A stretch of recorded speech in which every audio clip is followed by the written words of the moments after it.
Hey, hey, hey. Thank you guys for being here. Good to see you. While I'm finishing up getting ready, if you guys could, like the live, tap your screens. That'd be awesome.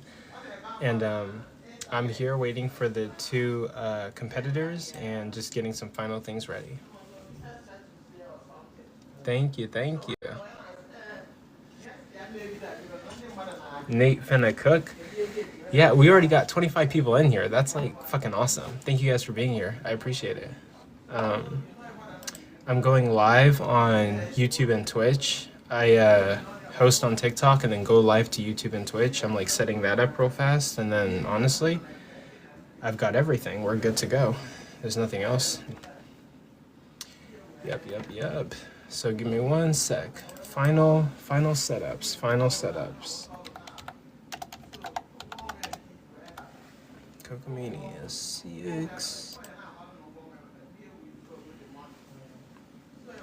Final setups. Thank you guys for being here. Thank you for the likes. We already got 68 people in here. So here, let me invite the competitors. Thank you, C. And then we can get started. Let me see. Oh, wait, I got one of them. Mike Burgundy. What's up? What's up, Mike? Good to see you. Hey, man. Hey. Yeah, like I'm definitely excited for this debate. It's gonna be really good. Yeah. And we've got Emma. Booyah. Let me see. I think I'll keep the setup like this, and then I won't invite any other guests. It's just gonna be you two. And yeah, we'll get started in one sec. One more thing. But how you both feeling for the debate? Good. Can you hear me clearly? Just want to make sure. Yeah, I can hear you. Yeah. People in the audience, let us know if you can hear them clearly.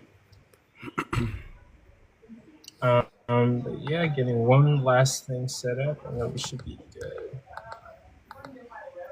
Let's see. Yep.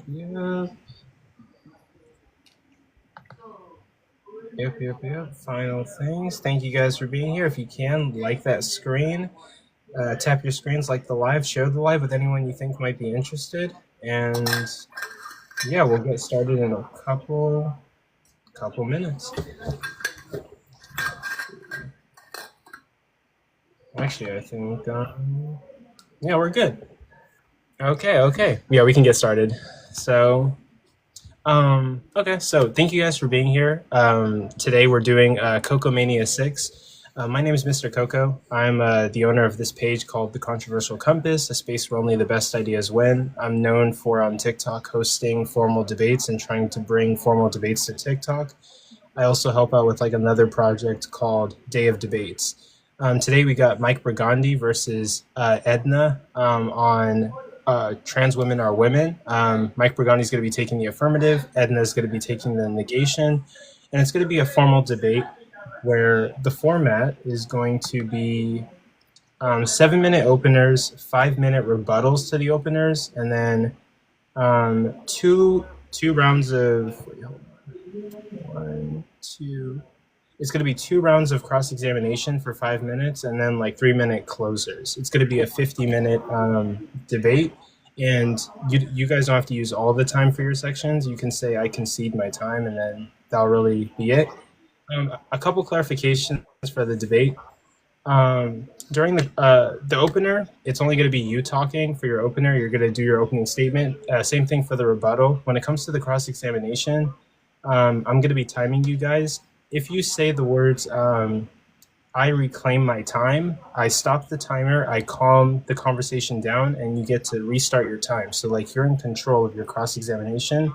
So like if you want your opponent to stop talking, just say I reclaim my time, and then I'll pause the timer, and we'll get everything under control and keep going. And I guess lastly, before we start the debate, thank you guys for being here. I appreciate everyone being here. Thank you for your presence. You guys are already gifting. That's amazing. Gift the debaters first. They're here, like entertaining you guys for the night if you have any extra change. If not, we just appreciate you guys being here and watching. That's awesome. Gift them first, and then if you have any extra, gift the host. But you don't have to. We just appreciate your presence. So with that, I'm going to set the timer, and Mike Burgundy, you're going to do your opening statement. It's going to be 7 minutes, and I'll tell you when you can get started. Are there any judges? I don't have judges for this debate, but if we really want to, we can do audience vote, and the audience can vote on who the winner is. Or would you actually want judges? I could possibly get I'd rather have judges, but it's okay. It don't matter.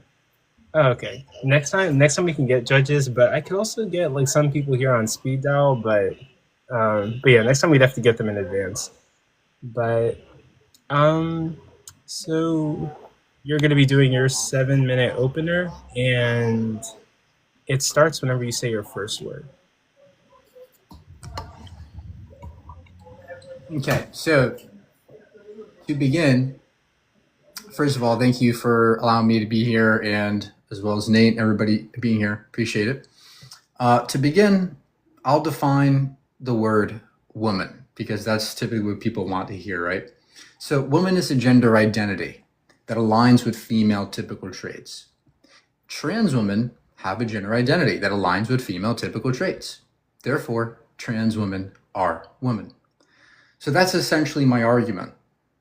Now, since my argument is logically valid, my opponent would have to find a linguistic issue with this in order to render it false. They could assert that woman equals adult human female, but this definition lacks the utility that my definition provides. See, there's a reason why experts agree that gender and sex are distinct, as woman as a gender identity actually encapsulates the observed psychological, sociological, and neurobiological aspects of gender that a sex-based definition simply cannot. There's more to a person's manhood than just the reproductive system. There's a gender expression. There's a gender expression I exhibit, masculinity. There are social roles I fulfill with respect to my manhood, right? Expectations to be a protector and be assertive. There's an entire identity that I have, and this has much more to do with my manhood than just my reproductive anatomy. In fact, if you swapped out my chromosomes with XX, I'd still be a man. If you swap my genitals with female ones, I'd still be a man. If you reorganized my entire reproductive system to produce large gametes, I'd still be a man. I would still want to do manly things. I would still want to fulfill manly roles. I'd still want to express myself masculine. Literally nothing about my manhood would change except for a few organs. So there are far more psychosocial and behavioral traits associated with my manhood than there are sex traits. So to reduce my manhood down to a few organs is not consistent with the reality of gendered experiences. It's just a blatant rejection of various fields of study that are converging in their understanding of gender versus sex, challenging my opponent's bioessentialist notion. To further bolster my argument, there's an emerging consensus amongst experts that gender identity has a neurobiological basis. Studies find that the brain is responsible for how we identify, our body perceptions, all the gendered aspects that predispose us to being man or woman or any other identity. So here's a heavily cited 2022 study called The Brain, Sex, and Transgender Woman is Shifted Toward Gender Identity in the Journal of Clinical Medicine. It looked at 24 trans women, 24 cis men, and 24 cis women brains via MRI, analyzed them versus a trained algorithm that sampled 500 brains with 90% accuracy and was able to determine people's brain sex. And that brain sex was on a continuum between male and female, allowing for a spectrum of brain types, with cis brains aligning with cis men brains aligning with male type brains, and inversely for cis women. So after analyzing brain scans of the participants, it was found that trans brains were shifted away from their birth sex type brain and towards their gender identity.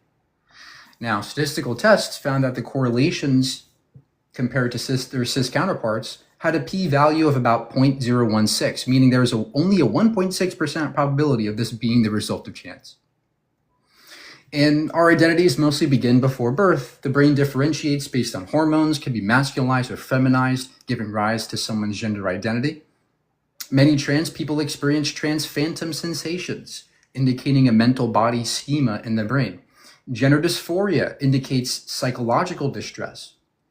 and gender affirming care actually helps their mental state of affairs.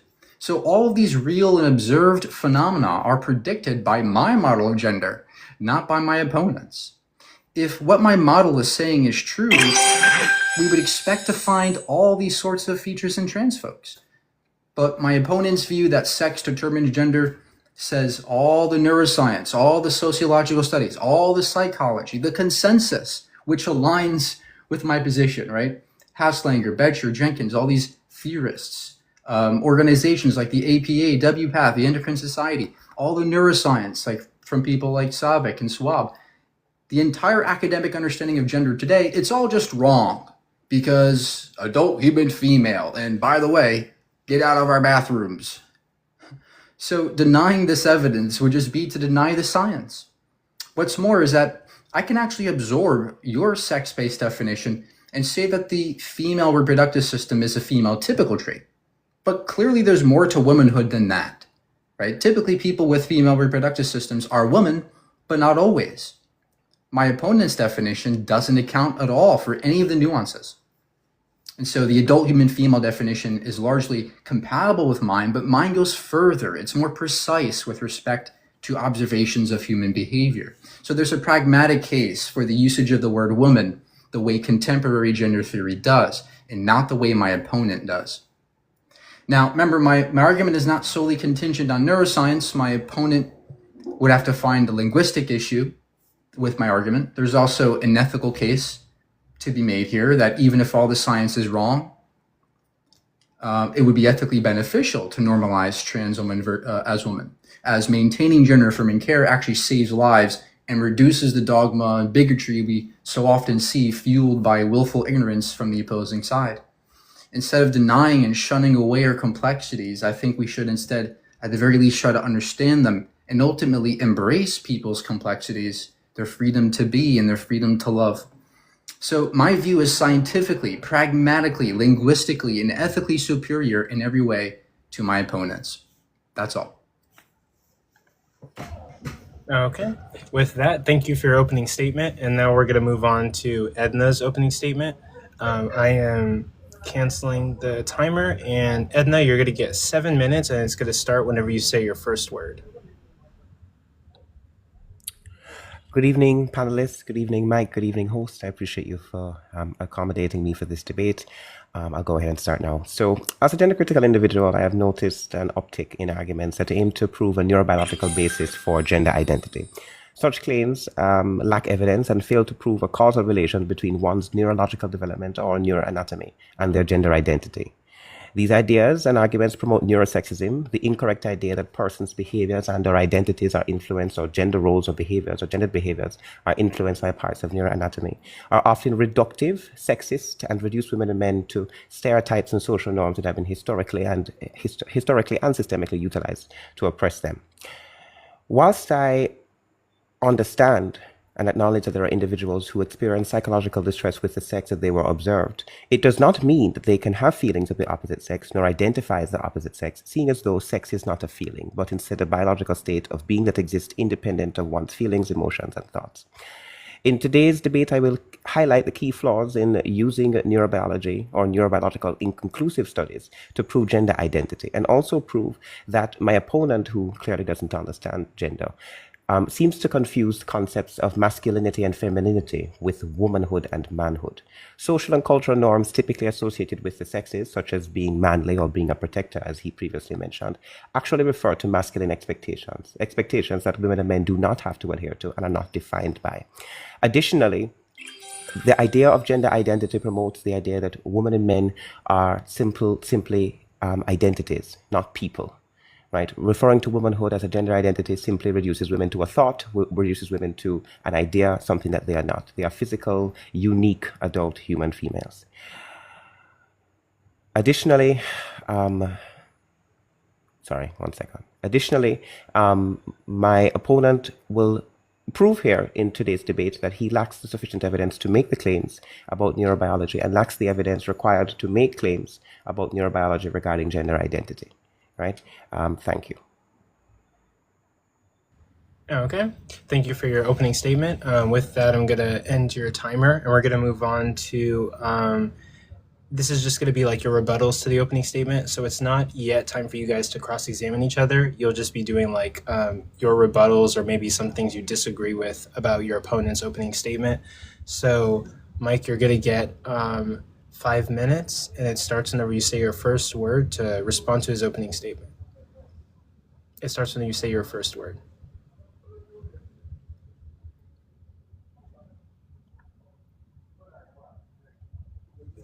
Oh, you're muted. Sorry. Sorry, everything he said was pretty much false, right? So in the domains of science, when we study, especially neuroscience, we're not looking at causal mechanisms, right?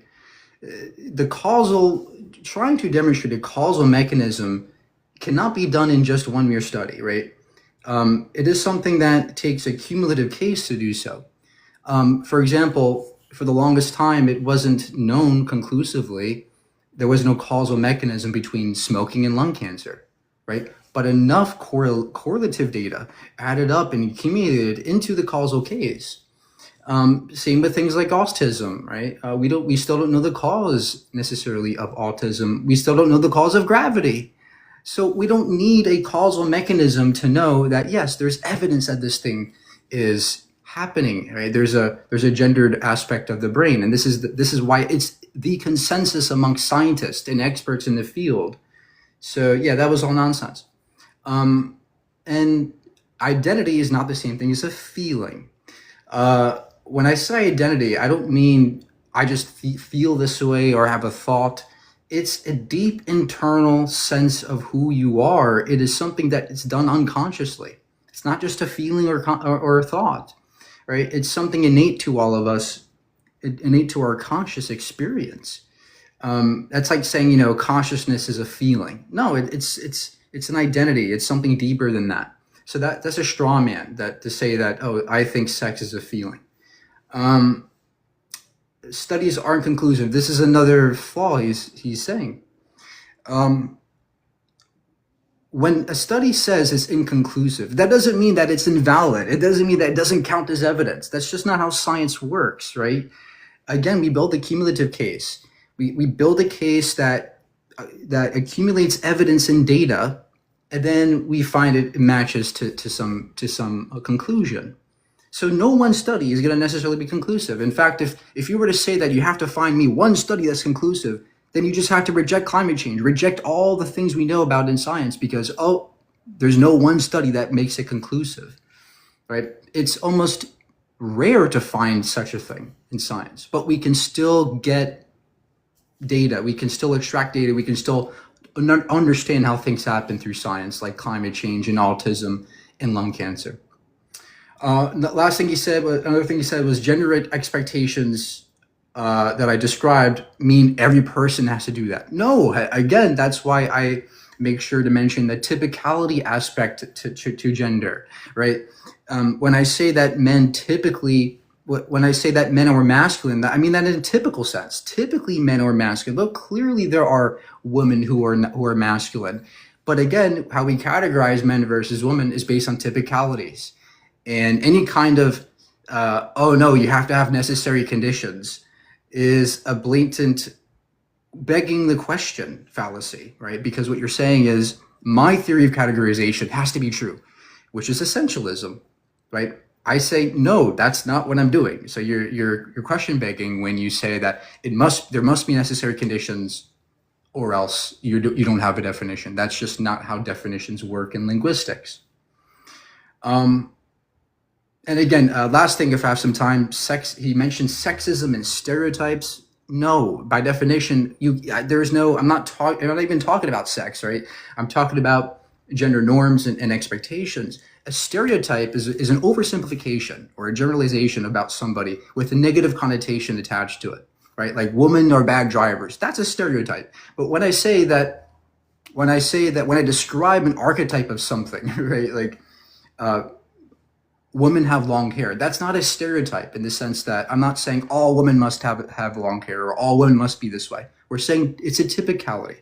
And so we're describing an archetype, not a stereotype. How much time?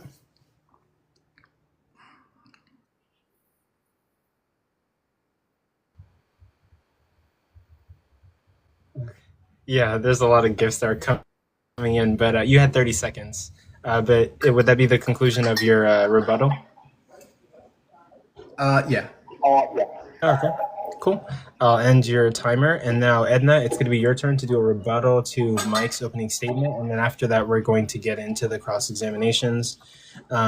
You're going to get 5 minutes, and it starts whenever you say your first word. Okay, so I'd just like to first to clarify. Oh, sorry. I'd just like to first to clarify that the claim about neurobiology, especially with reference to the study that Mike's cited, which was that brain sex in transgender women is shifted towards gender identity, it actually states in the study that he listed that the brain sex metric that they had utilized still had a transgender women closer to cisgender men. If he had actually read the study, which he clearly hasn't. Additionally, you did reference gender roles. You did reference defining women and men by gender roles because you said that categorization was based on those things.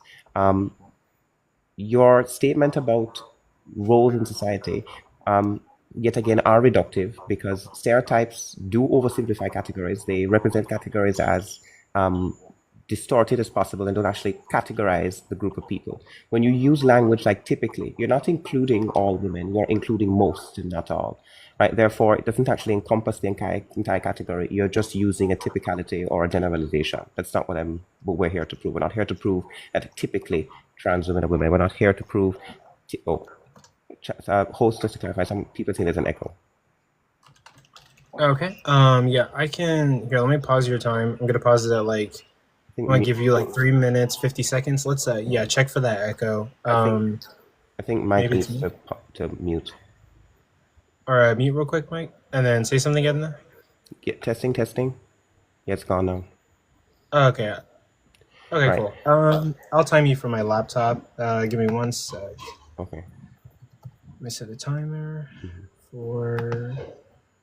It's gonna be. Right. So there. Can I go ahead? Sorry. Yes, you can start now. Okay, right. So that is as far as the social arguments are concerned. Aside from that, back to the neurobiological arguments. The neurobiological arguments, if Mike agrees that they only prove correlation, they don't prove causation, he cannot then make claims that gender identity has a neurobiological basis, meaning that it is based in, caused by, or exists because of neuroanatomy. He can state that there are hypotheses that may attempt to prove or attempt to insinuate or propose the idea that gender identity is neurobiologically based. But in order for a person to make the claim that gender identity has a neurobiological basis, is simply to indicate or to propose that it is based in and or is defined by or caused by one's neurological development. Additionally, as far as the social arguments are concerned, we have to understand that there are differences between associative and definitive characteristics of men and women. My opponent here is not defining men and women, but simply defining them or referencing characteristics that are commonly or traditionally associated with men and women.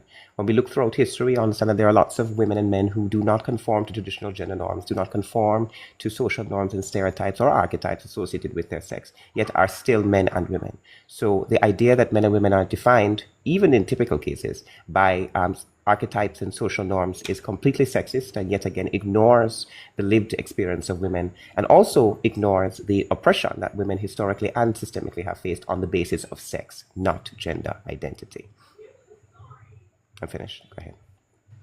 Okay. Yep. Thank you for your rebuttal to the opening statement. Now we're going to move on to 2 rounds of cross-examination. So during this time, Mike Brigandi, you're going to go first. This is your time to substantiate your position and delegitimize your opponent's position. Like I said in the beginning, if your opponent is talking and you want them to stop, all you have to do is say, I reclaim my time, and then we'll stop the timer, get everything under control, then resume the timer when everything is back under control. So, Mike, you're going to start your 5-minute cross-examination. I'll time you for my laptop. And give me 1 sec. And yeah, you're good to go whenever you say your first word. Great. So, Edna, do you think that in order to define something in a category, you have to have a necessary condition? I believe that it is best to, not that you always. I actually say yes. Sure. You do. Okay, you do. Okay. So, when you're defining anything, this applies to every category, there has to be a necessary condition? In order to make the claim that it is definitive, yes. Okay. I'm getting it's all right. So, what would you say the necessary condition of a truck is, or a car? I wouldn't have Distinct from a car. necessary. I wouldn't have necessary conditions for those concepts. Therefore, I would say I don't have a definition for those things. You can't define a car? Not in terms of necessary and sufficient conditions off the top of my head. No, So you have no idea how to define a car? I don't. Not in a definitive necessary with providing necessary and sufficient conditions. This is insane. So clearly, okay, when we define words in linguistics, we're looking at typicality. So I take a prototype theory in linguistics. Right? This is a theory in which we categorize things on prototypical things. Like a robin is a type of bird. It's a prototypical bird, but not every bird has to have those kinds of features of a robin. And so that's a kind of theory in linguistics that doesn't need necessary conditions. Another one is cluster concepts, right? There is no such thing as necessary conditions in cluster concepts. How do you define a game with any condition that's necessary? You can't. It's not possible. That's why we use cluster concepts, and that's why they are valid ways of using definitions and categories. Next question. And if I replace since your definition of woman is an adult human female, correct? Yes. Okay. A female is somebody who is female is a reproductive system organized around production large gametes. I'll clarify the definition. A female is any organism that is of or primarily denoting the sex that produces large gametes with reference to inherent characteristics developed independently of surgical augmentation and medical intervention. Okay, so if I replace my reproductive system with a female's, everything else stay the same. Would that make me a woman? No, because my definition stipulates that the category is defined with reference to characteristics developed independently of surgical augmentation or medical intervention. The replacement of one's reproductive organs would be a medical surgical augmentation. Yeah. So no. Let's say there was no surgery. I happen to wake up tomorrow morning and have a female reproductive system. Would that make me a woman? If you belonged to a sequentially hermaphroditic species, yes. Sure, but humans are not sequentially hermaphroditic. Humans are gonochoric. Okay. So that would not apply to real humans. Humans are gonochoric species, not sequentially hermaphroditic. So no. Okay. Yeah, so I think this is insane to reduce women down to their freaking sex organs. Now, here's a great follow-up question. I mean, do you agree that there's more to womanhood than just having a reproductive system around producing large gametes? I believe that there is more to womanhood in an associative sense, not in a determinative sense. So I categorize the womanhood into two categories. You have determinative characteristics or aspects of womanhood, and you have associative characteristics. The determinative is biology that refers to the sex that an individual is born. However, there are associative attributes, things that are not necessarily definitive, but instead are simply ascribed to women. So there is more to it, but not definitively. Yeah, what I'm saying is womanhood is comprised of just my sex, or is it comprised of more things? Definitively, it is composed or comprised of sex. Associatively, it can reference other social and cultural concepts, but not definitively. So if you're asking only definitively, yes, it only consists of sex definitively, yes. So nothing makes me a man except for my reproductive system, correct? Correct. Okay. Not my experiences as a man? No, because none of your experiences are definitive. These are the experiences that men and women experience socially intersect. They are definitive. Okay. So I don't know what you mean by definitive. They don't provide necessary conditions for the category. All right. Now, when we see someone on the street, how do you guess their gender? Pardon? How do you guess someone's gender? I often assume or insinuate based upon particular characteristics. What are those characteristics? Often secondary sex characteristics are characteristics I use to insinuate or assume that persons are men and women. The operative word being assumed. Okay, and you think those are sufficient? Those are just as good indicators of sex as sex is to those secondary characteristics? No, because answer that question and then I'll conclude. Secondary sex characteristics do not define sex, so no, they're not as good an indicator. I just want to clarify. That's not what I asked you. I asked you if they're good indicators, not you asked if they were just as good an indicator. Okay, we're gonna have to stop there. So that's going to be the conclusion of the 5 minute cross-examination for Mike. Now we're going to go on to Edna's 5 minute cross-examination. This is the part where you establish your position or delegitimize his position by asking questions. Again, you can reclaim your time. We'll stop the timer, get everything under control whenever you want your opponent to stop talking. So your 5 minutes will start whenever you say your first word. Okay, sure. All right, so Mike, I have a question. Do you believe that the bed nucleus of the striatum terminalis in the human hypothalamus causes or is causal to one's gender identity? Yes or no? We don't know if it's causal, but we have evidence that is correlated to gender identity, and that's sufficient to warrant the belief in the model of gender theory in which we understand it to be the reason why people have gender identity. It's not just that, by the way. There's I reclaim my time. I reclaim my time. When you refer to the reason for something, you're referring to the cause. So when you say that it's a reason for gender identity, are you referring to the reason that it is there? Well, we can infer a cause, right? This is how neuroscience works. We infer causes by the correlative data, and if there's enough of it, we can say that there's a causal mechanism here. That we can infer that there may be a causal mechanism, just like lung cancer and smoking. Okay, sure. All right, so I'm going to ask a question. Do you believe that persons are born trans? No, nobody's born trans. They're born with their identity. But isn't a trans person a person whose gender identity does not align with their sex? Yeah, with their so if they're born with the not identity, their sex. No, let me clarify. Not just their sex. Their assigned gender or sex. Okay, so the sex of the individual. Okay, and that happens when you're born. That happens after you're born. Okay, great. When do you think gender identity develops in humans? The evidence suggests that it develops even as a fetus in the womb. Okay. What is the methodology that was utilized to determine that these parts of the brain or gender identity is formed in the womb? We study brain scans of people and fetuses in the womb, and we look at their dimorphisms in their brains.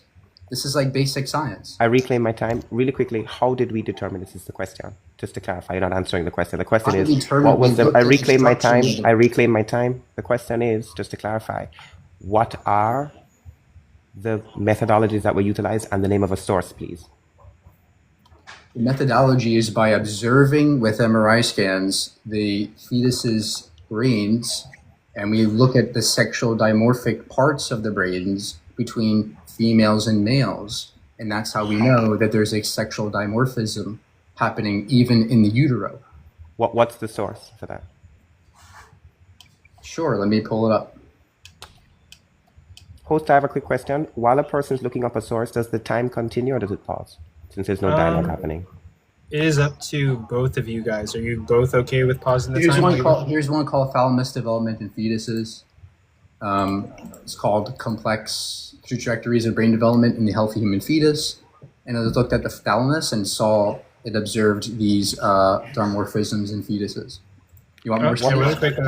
Really quick pause, guys. Are you both okay with like pausing when you guys look for sources, or do you want the time to continue? It's fine. Yes, please. Yeah. So, repeat the name of the source, please. Complex trajectories of brain development in healthy human fetus. Complex trajectories. Okay, 1 second. I have it here. Okay, and where in that study does it indicate a methodology that proves sexual dimorphism in the brain? It says we studied 166 healthy fetuses that underwent MRI between 18 and 39 completed weeks gestation. We created three-dimensional high-res reconstructions of the brain and calculated volumes for left and right cortical gray matter, fetal white matter, deep subcortical structures in the cerebellum. Yeah, this doesn't reference anything with regard to sexual dimorphism. Where does it prove sexual dimorphism in the human brain? It looked at the differences in the brains between these female and male fetuses. It does not say that. Sex is not referenced once in the study. You haven't read the study. The study references nothing about sex. The study simply states, yeah, where in the study does it reference sex? I can pull it up if you just look at the methodology I'm reading it. Study. Do you have the full study in front of you? I have the abstract, which is what I'm able to access. Oh, the abstract. That's why you're confused. Okay. Well, the abstract is not the whole study. You just read the materials and methods. I reclaim my time. Mike, can you show to us where in the study it references sexual dimorphism? Yes. Yeah, read it and show me what line I'm to look at. Image segmentation and volumetric analysis. Yeah, so the study just references normal fetal brain growth independent of sex. The words male and female are not used once in the study. Yes, it is. They're looking at Where? you. You're not reading it in front of me. You're not reading Yeah, it with read me. what it says about sex. You're lying. The I'm study, not the lying. study I'm not. references nothing. I reclaim my time. The It study says it right references. I there. It reclaim my says time. I reclaim my time. says it The in source. I hemisphere reclaim differences my of Mike. volume I measures reclaim my growth. time. Okay, pause real quick. You don't have the study in front of you. I Wait, do, pause real and quick, doesn't and then reference sex. continue. Yeah, the source doesn't reference biological sex. It does not reference sex differences in the brain during the fetal period. It just references normal fetal growth with regard to MRI measurements of brain volume and how the brain regions develop between the period of 18 to 39 weeks. It has nothing to do with sexual dimorphism. Mike is respectfully lying about what is contained in the source. Okay, we No. have to stop right there. Now we're going to move on to the second round of cross-examination. Mike, you're going to get 5 minutes. It starts when you say your first word. Yeah. So, Edna, do you think that in order to know something, we have to have a conclusive evidence of it? To know of something, no. I think in order to make Oh. definitive claims about things, I Okay, think so I reclaim my time. So everything you just stated about everything you just stated before was nonsense. That I have to have conclusive data to know something. no. So I just want to clarify my statement. My statement is that in order for you to make definitive claims about things, like making the statement that there is a factual neurobiological basis for gender identity, that you would need to have definitive proof of. Saying that, for example, I reclaim my time. What do you mean by proof? Pardon? What do you mean by proof? It just needs to provide evidence or to provide proving or to establish a fact or truth of something, essentially. No, no, You, that's you not asked me for proof you asked me for my reduction of the word. You didn't. You saying no is so not a that's not response. what proof is. Well, this is why you're being confused, right? Because evidence is not the same thing as proof. We don't look at proof in the realms of science mostly. It's mostly the realms of logic and math. However, do you agree that I don't need proof, just evidence of something in order to have to make a claim about something being true? A definitive claim. You're making a definitive claim that What do you mean gender definitive claim? identity. What do you mean definitive claim? Yeah, you made a claim that it is proven factually that there is a neurological basis for gender identity, and then provided a source that actually had nothing to do with the statement. And also, just to clarify, there's a difference between sufficient evidence and just evidence. There can be circumstantial evidence, evidence that is only true in particular instances, and then you have sufficient evidence to I reclaim prove. my time. I reclaim my time. Okay, No. pause. So again, we have sufficient evidence because of the cumulative data. So you're looking at one study and go, oh, that study's bad. But you're forgetting the dozens and dozens of papers that demonstrate that the sexual differentiation of the brain. Right? I have multiple other studies. You're just But looking this at study one doesn't saying, prove it. well, there's another one called the sexual differentiation of the human Wait, brain. so can we sexual concede? orientation Can we does. concede? Can we concede that the first study reference has nothing to do with sexual It dimorphism? does. It does. If you look Okay, at the actual can you show paper. it? Can you show it? No, this is not your time. This is my time. Well, the host did say that he had No, the no, no. I opportunity to reclaim prove. my time. I reclaim my time here. He's reclaiming. So yeah. So at the end of the day, you are just denying the science. You're rejecting the entire scientific consensus. You haven't proven acknowledge the that? consensus. Do you acknowledge that the scientific consensus is in my favor? That there is a neurobiological basis behind gender identity? No, You there do- is not oh, a so neurological. There is not a. I'm answering you. There is no neurobiological basis that is proven or conclusive. There are hypotheses. There are hypotheses. I Sorry, reclaim my Mike, time. sorry, I you reclaim cut my out. time. He's reclaiming. Okay.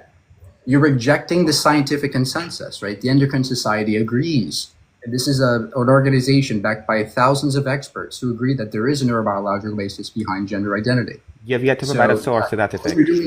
you're doing is denying science. You're You have not yet to actually prove- providing science. you have yet- No, I reclaim my time. I reclaim my time. He's reclaiming. All you're doing, you're providing a valid criticism and scientific criticism. You're just pretending I'm wrong because I don't meet your own standards that are subjective to you. That's not a scientific criticism. You're going against the consensus for no good reason. We also have an analytic review, a mega-analysis, which looked at hundreds of trans people and found, again, meaningful brain differences between cis men and trans women. So again, it's called the Neuroanatomy of Transgender Identity, a mega-analytic study in 2021. This further demonstrates that my case is true. Okay, anyway.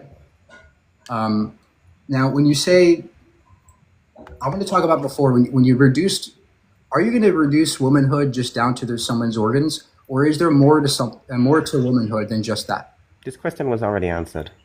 I didn't get a clear answer for you. You did. I said that it is definitive. It is only defined by biology, and then there are associative aspects that apply socially. What do you mean? There are other aspects to womanhood than just sex. But they are not definitive. That's the statement. What do you mean? What do you mean by definitive? I just explained they don't provide necessary conditions and or criteria for the category. So necessary conditions for what's the necessary condition for being female?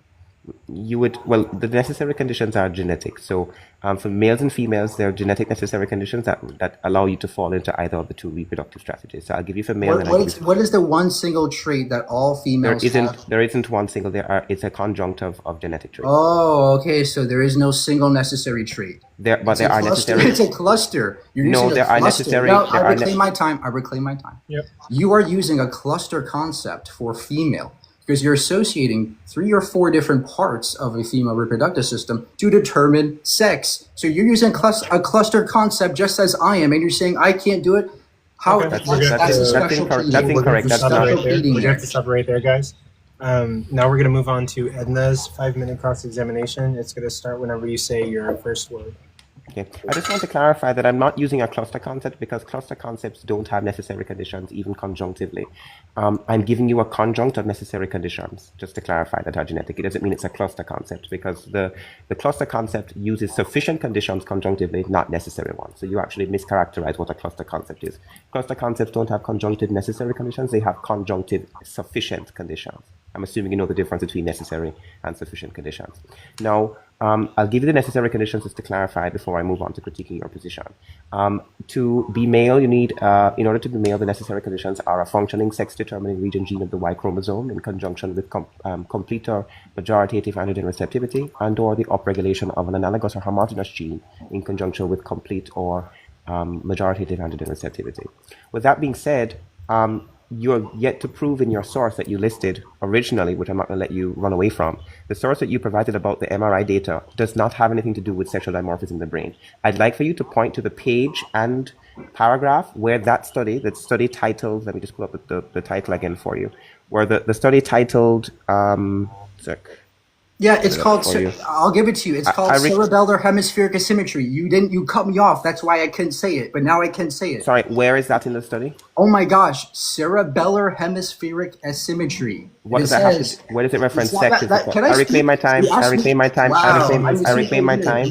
I'm reclaiming my time. I'm asking you to prove that your study has to do with sexual dimorphism and gender identity. Those two words are not used in the study. That's not what I said. I reclaim my time. He's reclaiming. Please listen to the question. Your study titled "The Complex Trajectories of Brain Development in the Healthy Fetus." Where does it state in that study that it has to do with gender identity and sexual dimorphism? Oh, so now you're moving the goalpost. I'm not moving the goalpost. I reclaim my time. I reclaim my time. I reclaim my time. I reclaim my time. Your source, the original source that you gave, was complex trajectories of brain development. Which has to do with sex. I reclaim my time. He's reclaiming. Where does it reference sexual dimorphism? Cerebellar hemispheric asymmetry has also been noted in infancy and later adulthood with regional differences in cerebellar GM between males and females. Where in the study is that located? Show it. If you read the actual study, it's called cerebellar. Can you show it on screen? Show it on screen from that study. Oh my God, bro. You're so pathetic. Show it on screen. And what I'd like you to do when you show it on camera is to show the title of that source and scroll down in the same source and then show it. So show us the title first, please. The title. Show us the title of the source that you're reading. The title. It's the same one, sir. No, go up to the top. Okay. It's the same one. Relax, bro. Now go down to the bottom and show us where it references sexual differences. Right there, female. Hemispheric asymmetry of the cerebellum has also been known in infancy and later adulthood with regional differences in cerebellar GM between males and females. Okay, in beautiful. Adults and infants. So you concede that I was right? Sure. I was asking you. All right. Thank you. Thank you for conceding. Okay, beautiful. Now, with regard to the sexual differences, right? Are they? How do we know that they correlate to gender identity? All right. So how we know that gender identity is correlated with the brain is because we look at people's brains and we see that the parts that light up with respect to how they feel about themselves and their bodily perceptions. And we have dozens and dozens of papers on this that show this.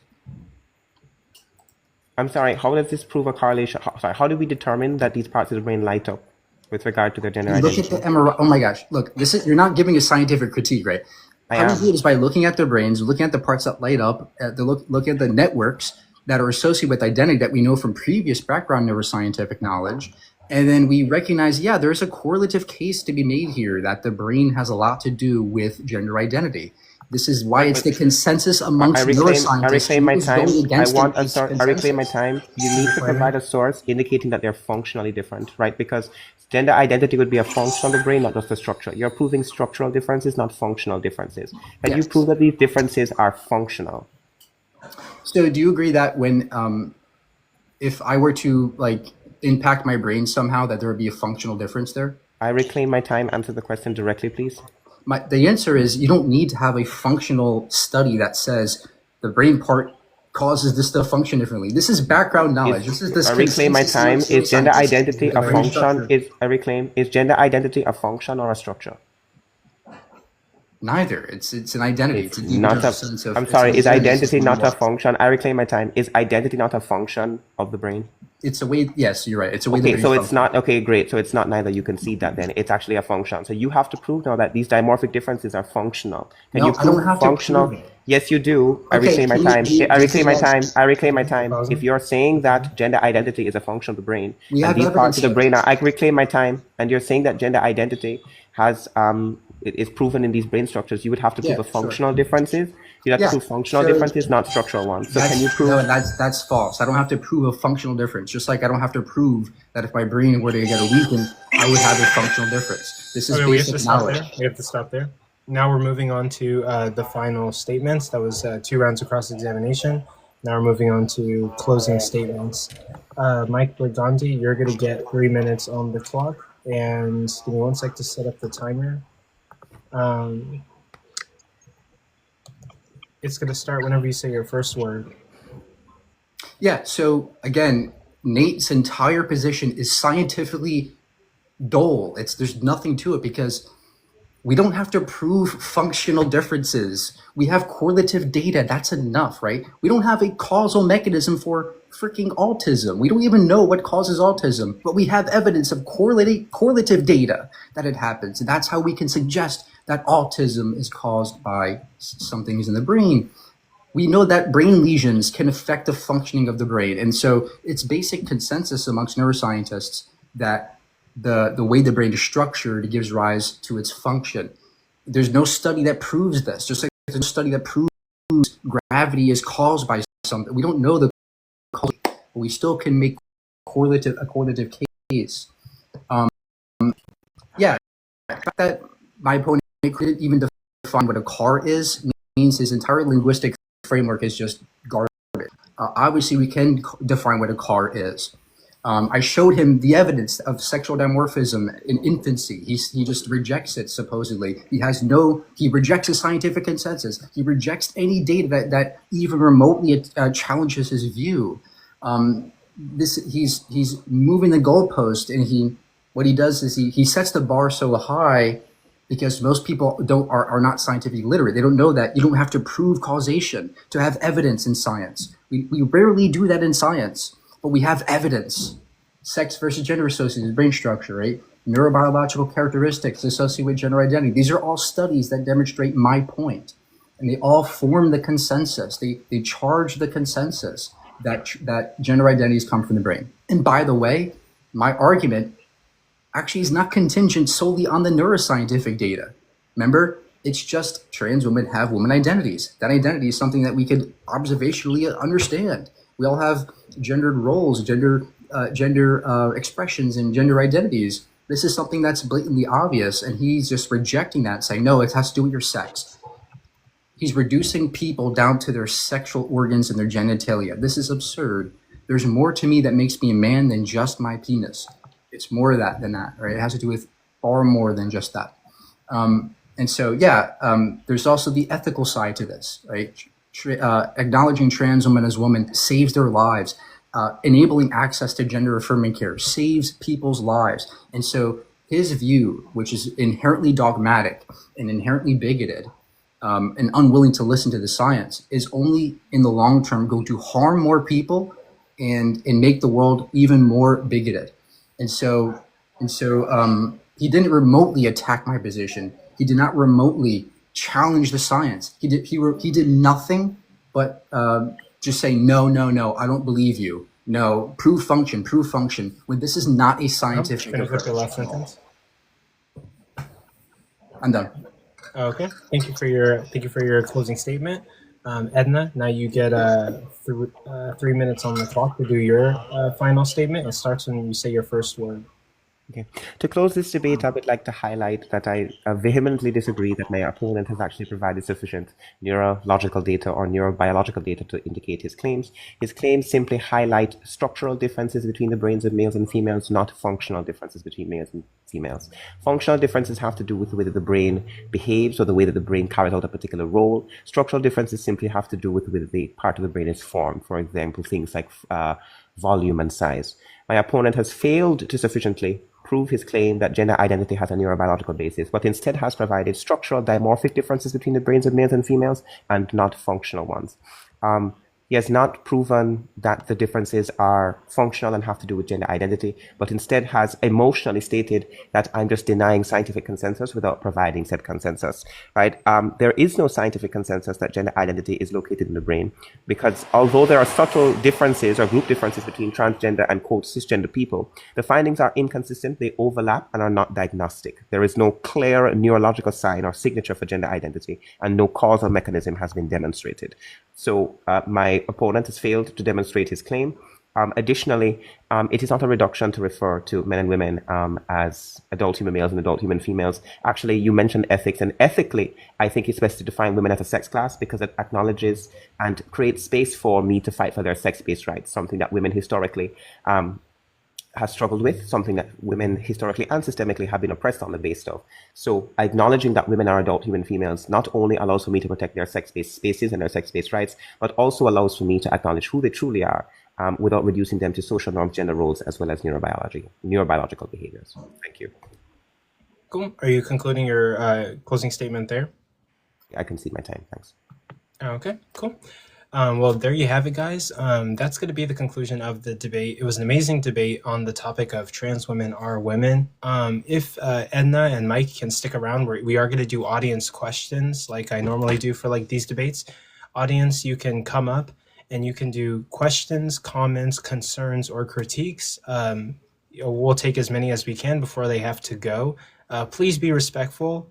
I don't want any like disrespectful comments or anything. Let's try to keep it professional. And with that, I am going to do an audience vote.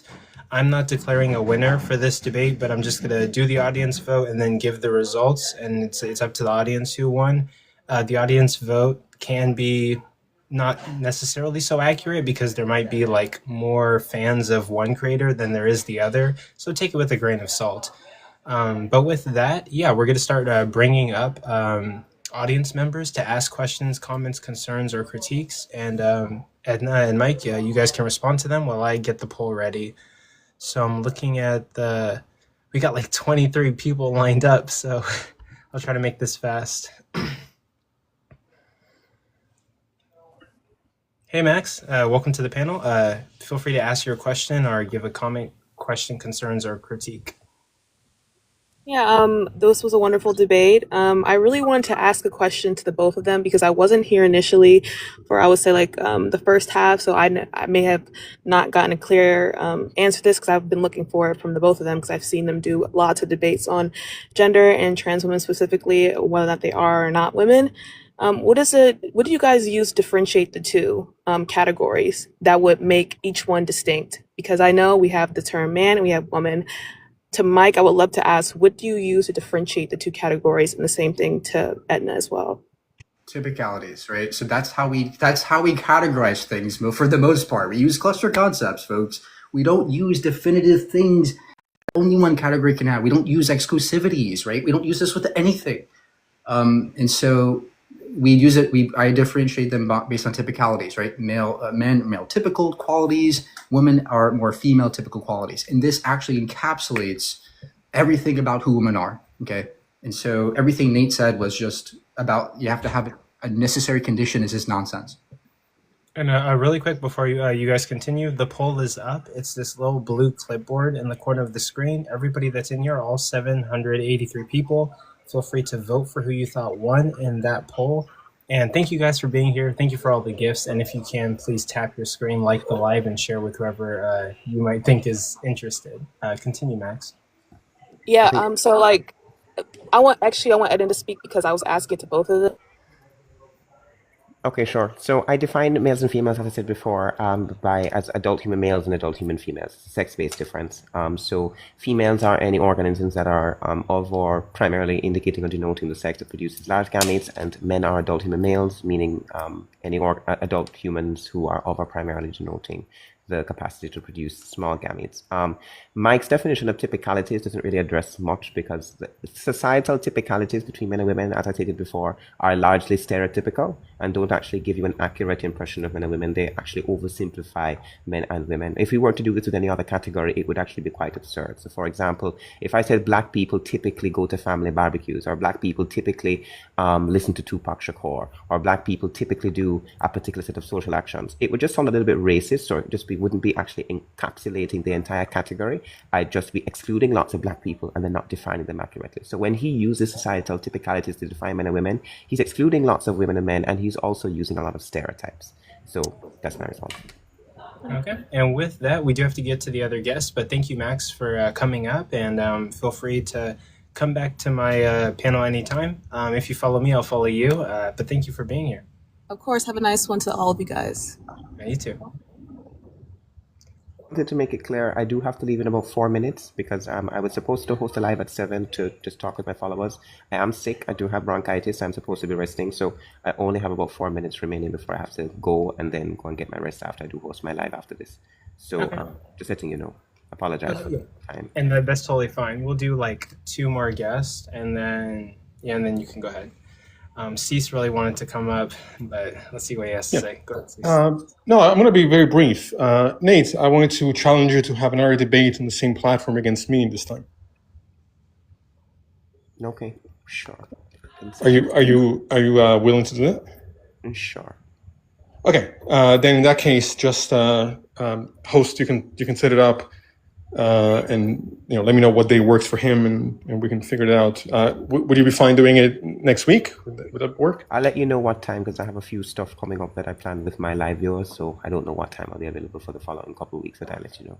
Okay, just let me know because I think I can show everybody listening to this conversation that you're just completely incorrect in the way you framed it. That actually your perspective and definitions is completely inconsistent with how even you navigate your life.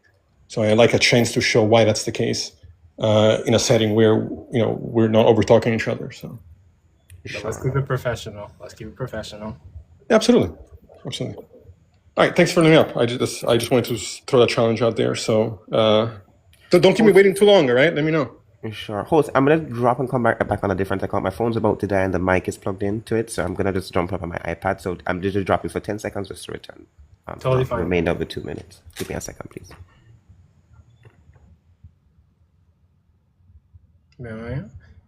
And let me bring up the next guest. Let's see. We have like a ton of people in this guest request. Okay, let me do. Okay, I randomly picked somebody. Hey, give me 1 second. We'll get to you. Mm-hmm. And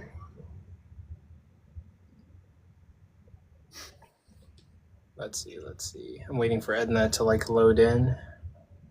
I might have to. Okay, you're good now, Edna?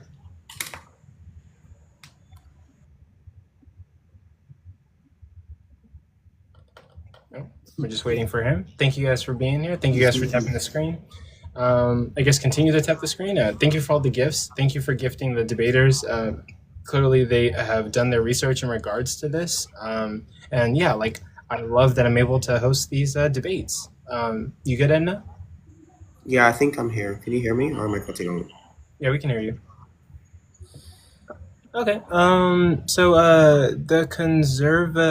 It's fine. Tina's fine. Okay, I'll call you Tina. My bad. There you go. Thank you for being here. Do you have a question for anybody? Sure. I have, well, first I have constructive criticism, and then I have a question for the both of them. First, the constructive criticism is in the beginning, Mike had brought up it wasn't a really good analogy of the car thing of why Enna Mo couldn't define car. There is no actual one. So if you could also define car for me, that'd be great. Since you said it wasn't saying that he couldn't because you can't really define it, you could describe the parts of a car because cars are very different between trucks and cars. So I think that had nothing to do with the conversation. It was irrelevant. Also, the question between the both of them is, can they give me one definitive characteristic of a woman that doesn't apply to any man? Yeah, this is a misunderstanding of how definitions work. I don't know why I have to explain this to you guys like 10,000 times. We don't use definitive features that are necessary in every way we categorize objects, right? Obviously, a car is going to be subjective to the context. A car is going to be an automobile that carries passengers, right? We can say that's a car versus a truck, which is going to have distinct features, but based on typicalities, right? Trucks typically are bigger, but not all trucks are bigger. Some cars might be bigger than trucks. The point is that how we categorize things is based on cluster concepts. We don't base it on definitive features all the time. So your version of linguistics is just completely confused. Sure, but you didn't define what a car is, and you didn't answer the other question. That's what is one definitive characteristic of being a woman. An automobile that carries passengers. Okay, sure. So can you define what... I couldn't do that, but I could, right? See how your linguistics is just completely ridiculous? But you just said it's subjective, so I don't understand. If that's your definition of a woman... Words are subjective. They're just contextual, right? So if you give your subjective definition of a car, it would be relevant because that's your subjective definition. So we believe a car is, versus if Edna would have a different one. If I go to another planet, if I go to another fucking galaxy, their version of car is going to be different. It's subjective, right? How we give words meaning. It's subjective. But also, I don't know why you guys can't understand this. Okay, but let's not try to make it a secondary debate. Tina, do you have any final questions, comments, concerns, or thoughts? Yeah, sure. It was the final question of, can both of them define or give me one definitive characteristic that all women have that no man has? There's no such thing. Let's do that. There's no such thing. But mine is sex. Women are female, men are male. Okay, thank you. Yep. Edna, welcome down mode. I appreciate y'all. He won. Female is not a trait, right? Female is a cluster of traits by his view. So that's also confused. It's a cluster of cluster of necessary genetic genetic necessary conditions that lead to a person having the quality or state of being female. Yeah. So it's not one necessary trait. It's just a cluster of traits. It's a cluster of necessary traits, which means it's not a cluster concept. It's just a set of necessary. You can have a bunch of necessary conditions. So what are the four necessary traits? You could actually leave you ladies to it. Hey guys, well, we do have to get to the other guests. Okay. So I want to ask Edna while Mike made a direct correlation between 2 to 3 different papers with because that second paper that you tried to debunk, all he was proving is that we can analyze the differences between male and female fetus brains, right?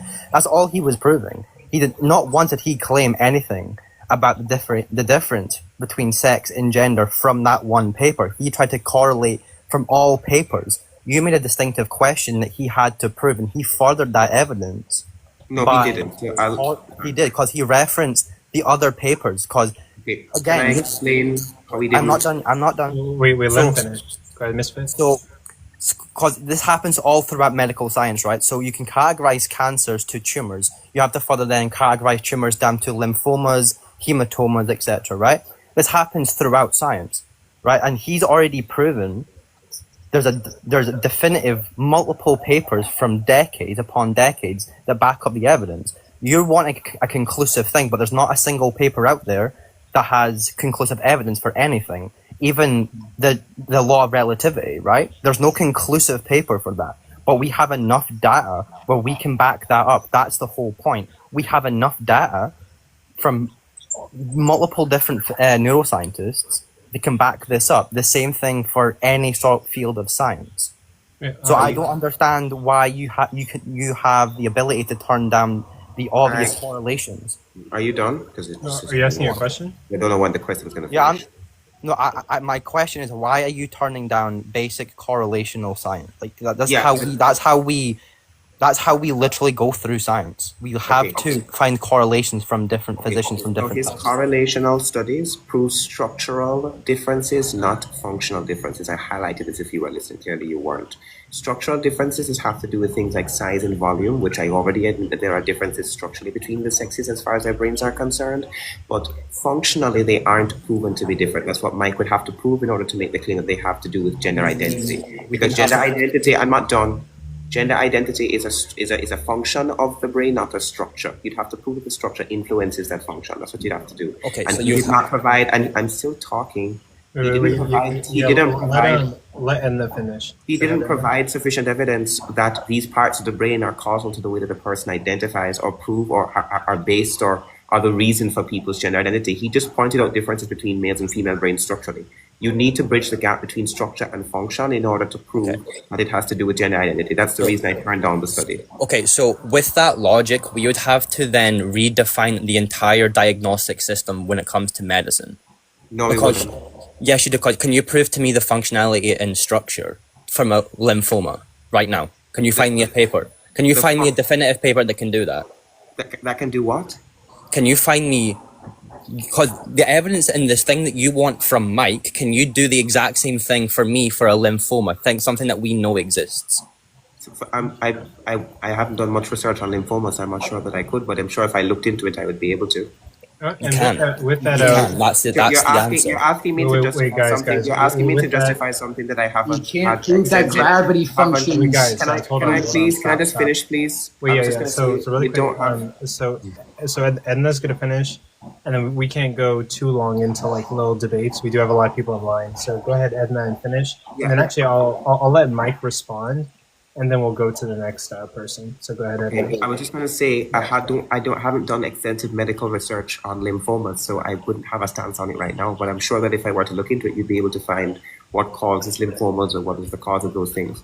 But yet again, Mike's claim is that there is a neurological basis or reason that people identify as a particular gender. He has not proven that. All he's shown are structural differences between the brains, not functional differences that have anything to do with the way that a person identifies.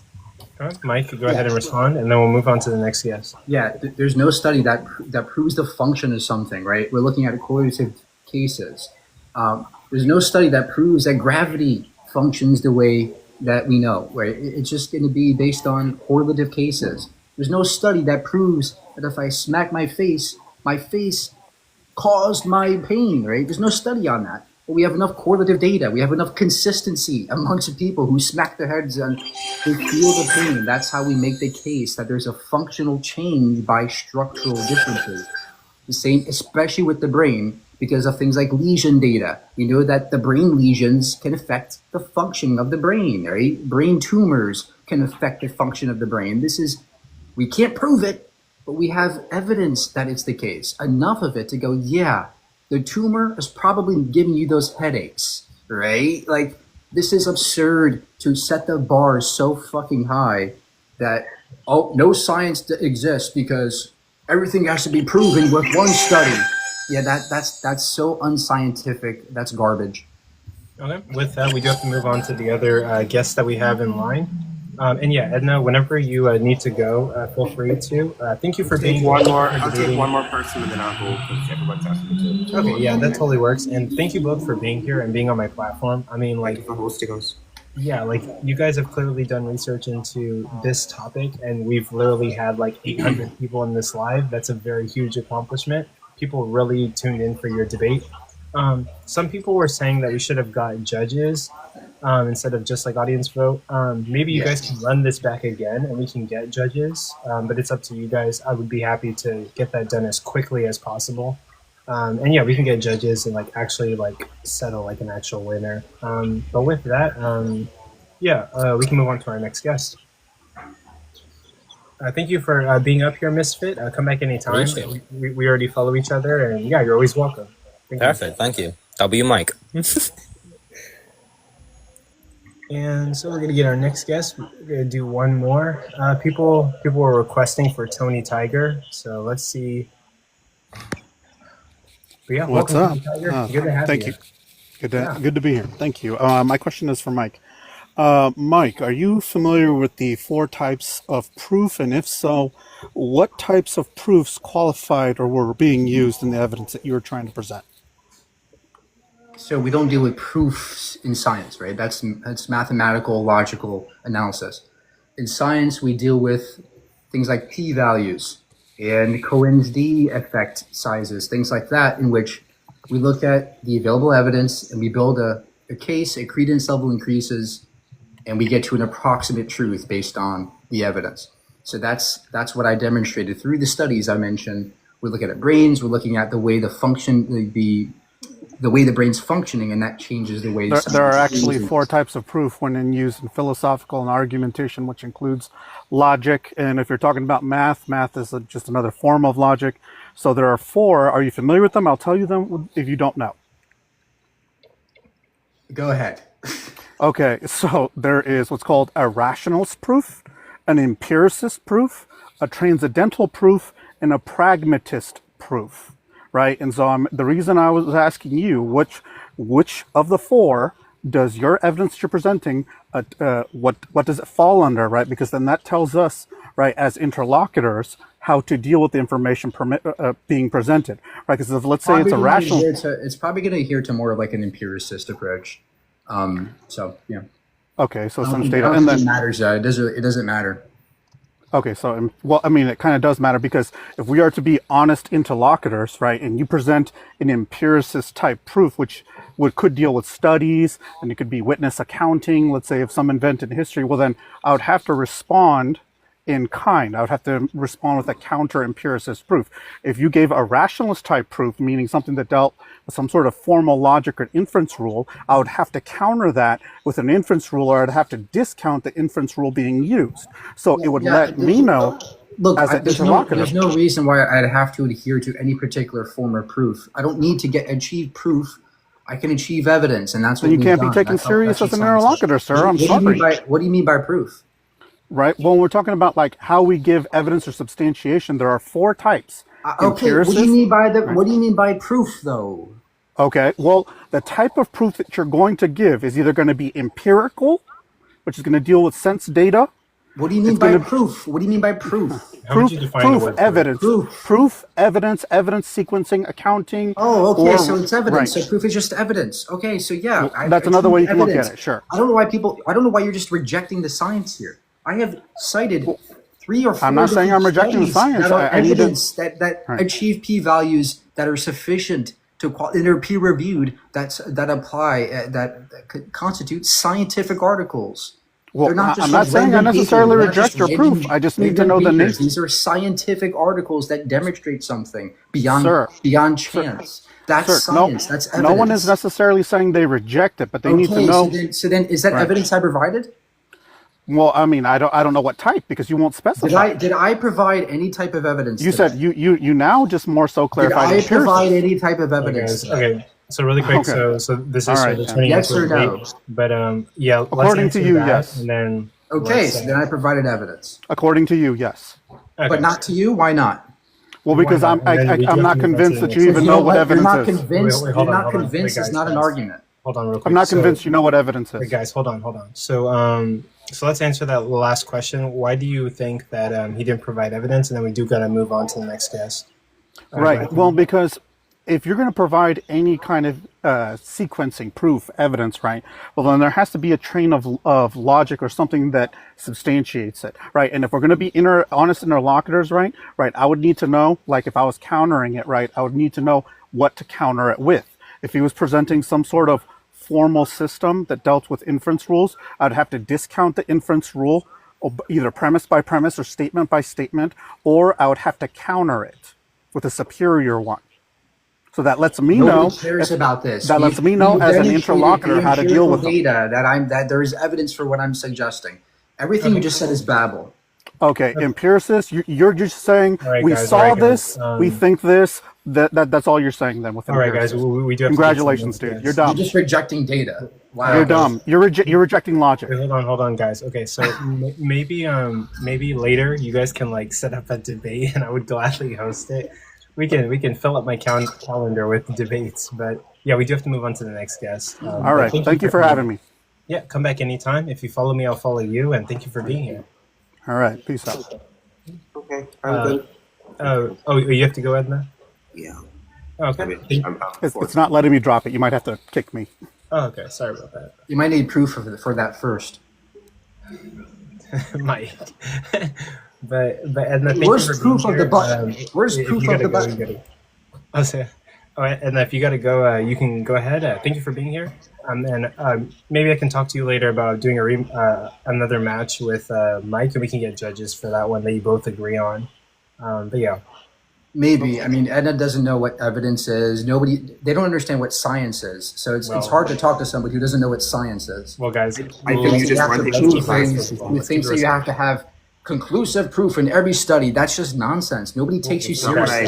It's not what I asked for, but okay. All right. Anyways, host, thank you for having That's me. literally what you said this entire debate. You didn't You don't prove prove it. You didn't prove it. That's just all right. But but thank you for being here, Edna. Thank you. Yeah, Appreciate it. we'll talk about it in DMs. Okay. All right. Thank you. Yep. Mob, you're the next guest, so you can go ahead and give your questions, comments, concerns, or critiques. And then also, Mike, if you feel like you need to go at any time, feel free to say so. And yeah, you're free to go at like any time you want to. I like questions. Keep them coming.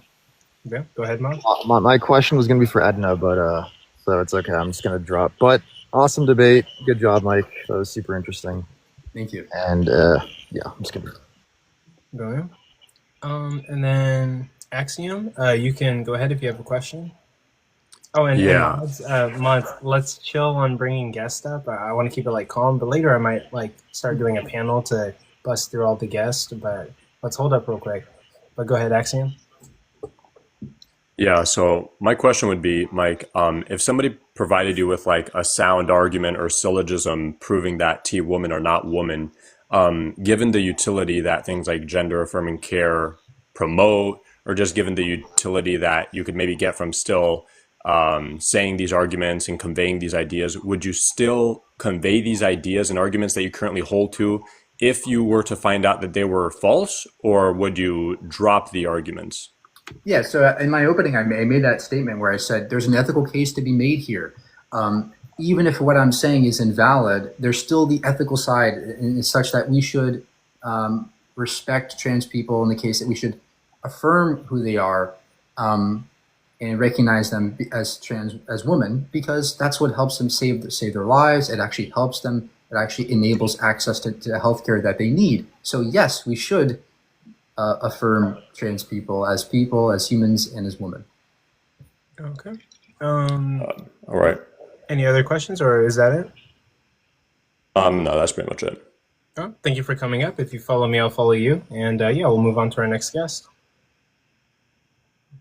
I was hoping to ask both parties a question, but Mike, appreciate your time and sticking around. So I guess this is just for you.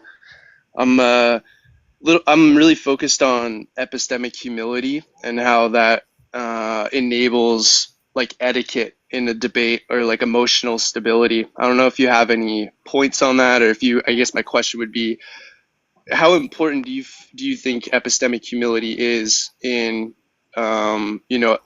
sort of stabilizing our emotions and deploring etiquette-based arguments?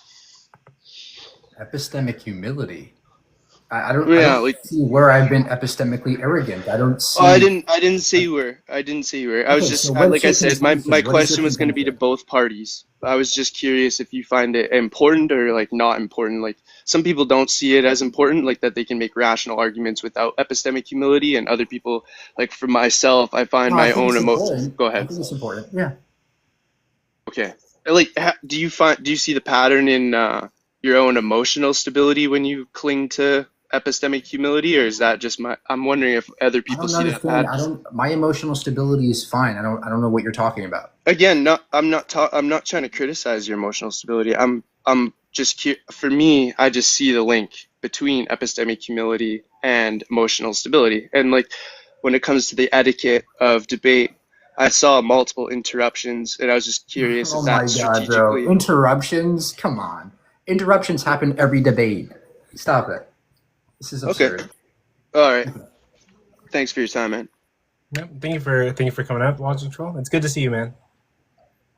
Jambar, you can go ahead with your question. Yeah, I'm finally on the panel, but okay. So my question is really about the one claim you made that it's kind of agreed upon if you have a difference in structure, then that will ground a difference in function, or it's not really relevant to talk about functional differences. The first thing to say to this is I agree in one direction. If there's a change in function, there'll have to be some change in structure.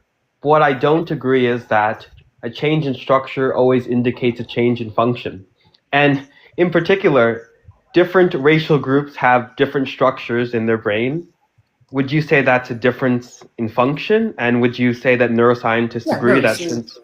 Look, everybody's brain's different, obviously. The point is that where it matters, there's very subtle differences in brain structures, in particular the hypothalamus and the thalamus and the cortical thickness layers. Those particular parts are heavily associated with bodily perception and the gendered aspects that give rise to our identities. And so that's where that's what we're studying, those specific parts. And that is why we can then infer, yes, there are going to be functional differences in those because of the structures. And this is background knowledge in neuroscience, right? You know, that brain lesions can affect how the brain functions, tumors, things like that. I mean, this is just the basics of neuroscience, that it's the consensus that this is the case. There's no, let me correct you, there's but I no agree with you. It consensus. doesn't prove function. I agree with you. It doesn't prove function. That's a heavy task to come to. So look, if in this case there is no effect on function, then what would you be showing? Is your view that gender is not largely informed by neurological functioning? No, so in my opening, I literally said, the very first thing I said was, I gave a logical syllogism, right? For why trans women are women. It's not contingent solely on the neuroscience, right? You can forget all the science. You can throw away all the papers I gave. It's still going to be the case that trans women are women because that's their identity. And so, well, I'm interested in the claim you made about, I'm not interested in whatever you gave in your opening statement. I'm interested in a particular claim that there's neuroscientific grounding for their gender identity. And I'm particularly concerned about the piece of evidence you presented where you're saying that there's a structural difference. And that means something important for the gender identity. What I'm saying is that there's structural differences between different racial groups and different areas of the brain that we would consider important for different functions. And I do not necessarily think that means that there's some functional difference. And what would be important in determining gender identity wouldn't be if there's some like meaningless structural differences in brain patterns between the different sexes. It would be if there's some serious functional differences and it changes the way the brain actually works. I don't think there's any evidence that between races there's a significant difference in the brain. I don't think. Oh yes, there is. That's why there's a whole field. There's a whole field in the 1900s of phrenology that neuroscientists have worked to combat, that showing that the structural differences in the brain actually do not lead to functional differences. Yeah, do you actually have any papers on this that demonstrate? Sure. You can just look it up. It's pretty much widely known, but. Or maybe you guys can see. I haven't seen any evidence that there's a significant differences in the brain structures between races. By the way, what do you even mean by race? Right, that's a social category. I'm not playing. It's not a dumb game. tangible thing. I'm not playing these dumb games with like, what do you mean by race? Blah blah blah. We have this intuitive idea between race, ethnicity. More or less, we understand what it means. More or less, there are biological differences that. I don't think there's any sufficient evidence. There's no sufficient evidence in what you're saying, but we do have sufficient evidence that gender identity is coming from the brain. This is why it's the medical and the scientific consensus amongst scientists, and not TikTokers. You can just so. But I guess what would be your finishing statements, Jambar? And yeah, we do need to get to the other guests. Okay, sure. My finishing statement would be this: the first thing is like, if your position leads us to think that there are functional differences between how different races' brains operate, it should be rejected. It does lead to that sort of conclusion, so your position should be rejected. There, And secondly, even if you were the to find structural differences can be found in- with a simple Google search. But I get that you want to move to the next guest, so. No, even if you were to find structural differences in rate between races, that has no implications for their identity. There's no implications. Okay, yeah, then for the structural anything differences talking you're about. pointing out also there might has be no implications. There might be implications for physiological things, but no identity. No, it's not like, for example, there's no part in my brain that says I'm Native American or I'm black. It doesn't exist, and so that's why it's not comparable as a category. This is actually called begging the question. Okay, but guys, maybe you can exchange like articles over that topic via DMs. But yeah, let me get to the next guest. Okay. But thank you for coming up, Jambar. And then people in the comments are telling me to bring up Rue. Who is that? But I mean that as respectfully as possible. What does his username look like? And yeah, I can bring him up.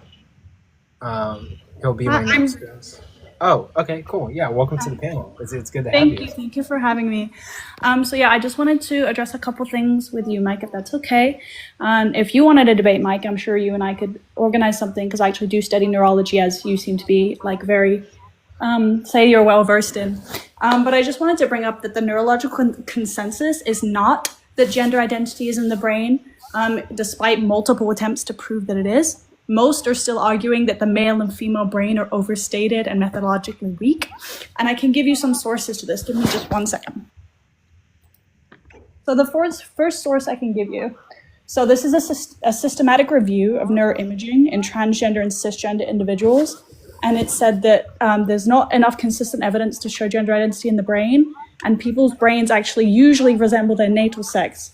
And it's called Structural and Functional and Metabolic Brain Differences as a Function of Gender Identity or Sexual Orientation, and the PMID is 339-56296. Then there's also Holmes, and Monks. They did a study in 2019 where they said that neuroscience studies are assuming too quickly about differences in the brain related to gender identity. And it's called Bridging Sex and Gender in Neuroscience by Shedding a Prior Assumption of Causality. And then, so those are the neurosciences. Mike, we can talk about it another day. I can send you these studies. We can talk about it. But then I also just wanted to ask a question, if that's okay. Go for it. Yeah, so the endocrine societies, right, the APA, the AMA, all these organizations, right? The American Urological Association, the American Society for Reproductive Medicine, the American College of Physicians, all these organizations, they state that gender identity or gender is more than just a sex. That's what their statement is. There's more to gender than just sex. Now, sure, but that wasn't the claim I was addressing. I agree with you that the data is, although there's a good amount of it, right? It's not like most scientists will say this, but I will say that it's the consensus that gender identity does have a neurobiological underpinning, especially from those organizations I mentioned to you. So, yeah. Sure, that's fine. I'll ask my question. It's debatable what. Sorry, go ahead, Mike. I'm sorry. It's debatable what the consensus is. I agree with you there, but I would say that there is evidence that the strong evidence that my case is correct. I mean, I can acknowledge a correlation. Like I say, you and I can debate this at some point if you like, because you seem very versed in neurology. I'm currently doing a master's in it, so we can definitely have this conversation. But I want to get to my question, because I know the people are asking me to. My question was, do you think that just because people think there needs to be necessary conditions to define something, that means they can define every and any word? What? So Nate there are said several that, ways there are several categories of linguistics when we categorize things. There can be categories that require necessary conditions. There also are also not categories that do that. Most categories of objects do not require necessary conditions. Games, cars, trucks, gender, none of these require necessary conditions. And so, yeah. Does that answer your question?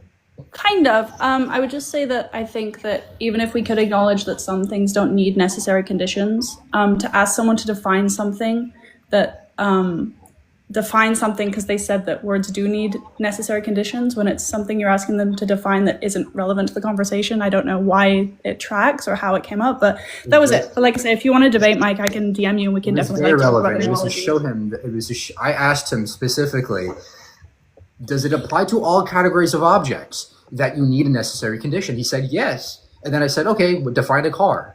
But that He doesn't couldn't- necessarily he couldn't mean he knows all the just please conditions listen of to me. every word. Please listen to me. He couldn't define a fucking car. That's Yeah, a that's my problem. point. This is So a red just- flag. This is a red Wait. flag in your But view. okay, you but can't even define if a he fucking could have, car. That's even the if we could have problem put it, with my his point is logic. more the fact that No, stop. This is the problem with yours and his logics. They do not account for the nuances in linguistics or science or endocrinology or human behavioral research. Nothing. You guys just say, no, there's no evidence. Adult human female. This is absurd on your behalf.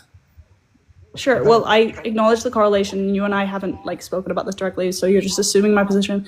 But it's like I say, just because someone says that words need necessary conditions, that doesn't mean they can define every word. So my point is more bringing up define car isn't like something that would need to be done in this conversation. But that's about it. Yes, but it does. we can talk That's another exactly time. what Like, needs to happen, right? I had to show him how absurd his view was. It was called a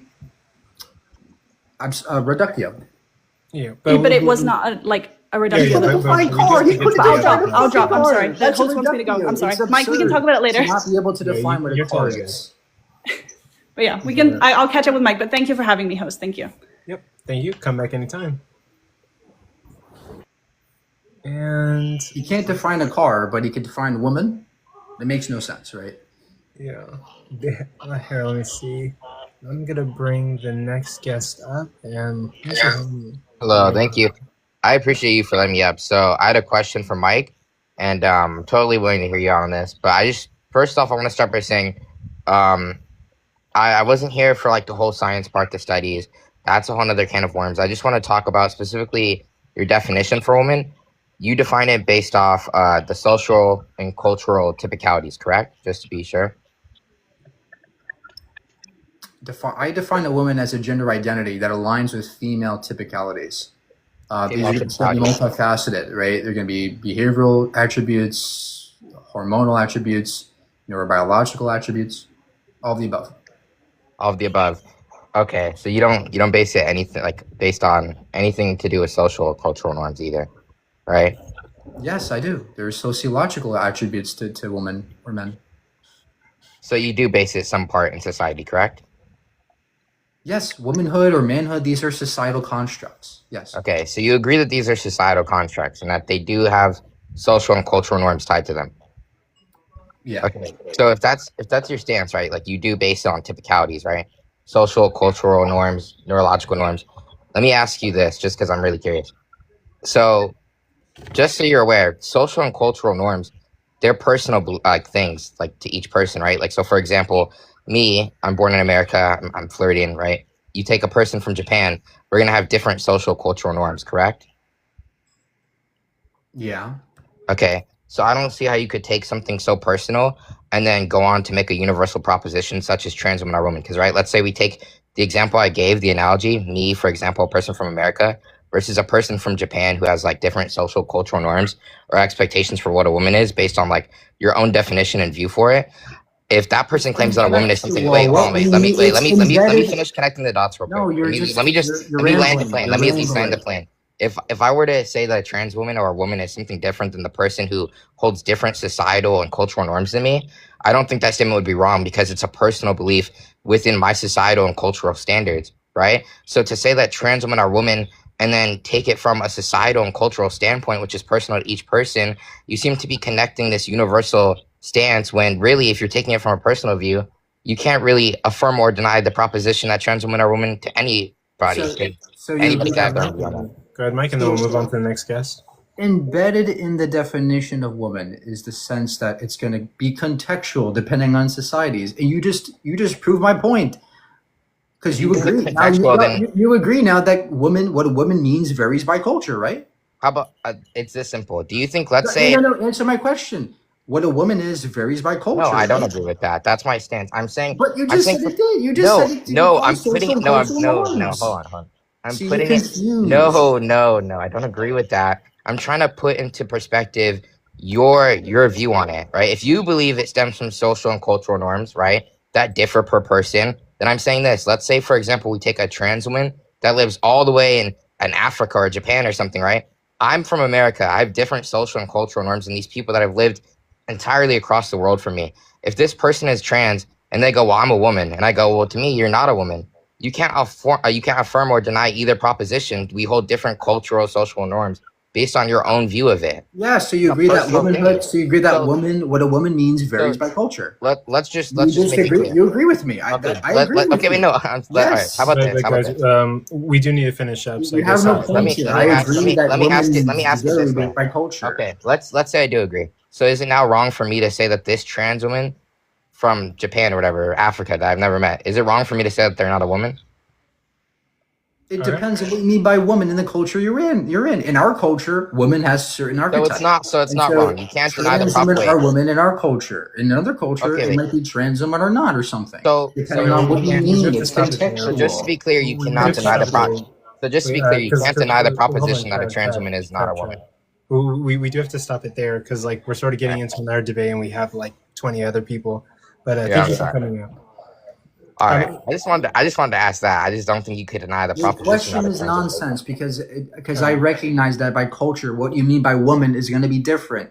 I account for that. Your definition as a sex cannot count for any of that. You're not really You accounting guys for are that, though. undermining your own views when you say You're not accounting for it because if I were to say a trans Yes, I woman is a woman, you would am. go, you're wrong. You can't say that a trans woman is a woman. But then you're saying it's personal beliefs, like It's not a personal belief. Nobody said it was. Oh, that wasn't me. That was a mod. But we do got to keep it going. Sorry about that, Trev. But we do have to keep going. I think that was a good choice by the mod. But like, I didn't want to be rude and kick people. I was hoping we could finish it up. But Tiny, do you got a question, comment, or concern? Let me Mike, I have a question for you. Good to see you, by the way. I have a question for you. Do you think that Edna defined the word definitive in their argument? No. I don't think so. Do you think that they defined what a car is? No, definitely not. Do you think language is objective or subjective? Language is a noun, but I think that when we use words or definitions, they're going to be subjective, yeah. Okay, cool. That's all I wanted to know. Yeah. Thank you for being here, Tiny. By the way, W, Mike. Yep, it's awesome to see you, man. I want to see Cease and Edna debate next. That would be amazing. Literally, yeah. Like I gotta set that up, and also like there's 274 people in here. If you want to debate on my channel, literally just send me a DM. I will set up any debate, any topic, as long as it's like appropriate. I host debates, not only on my page, but also I'm working with 2 other creators on the Day of Debates page on TikTok. So go check that out. Me, AR, and OG Kyle are working to bring more formal debates to TikTok. So that's kind of the project that I do.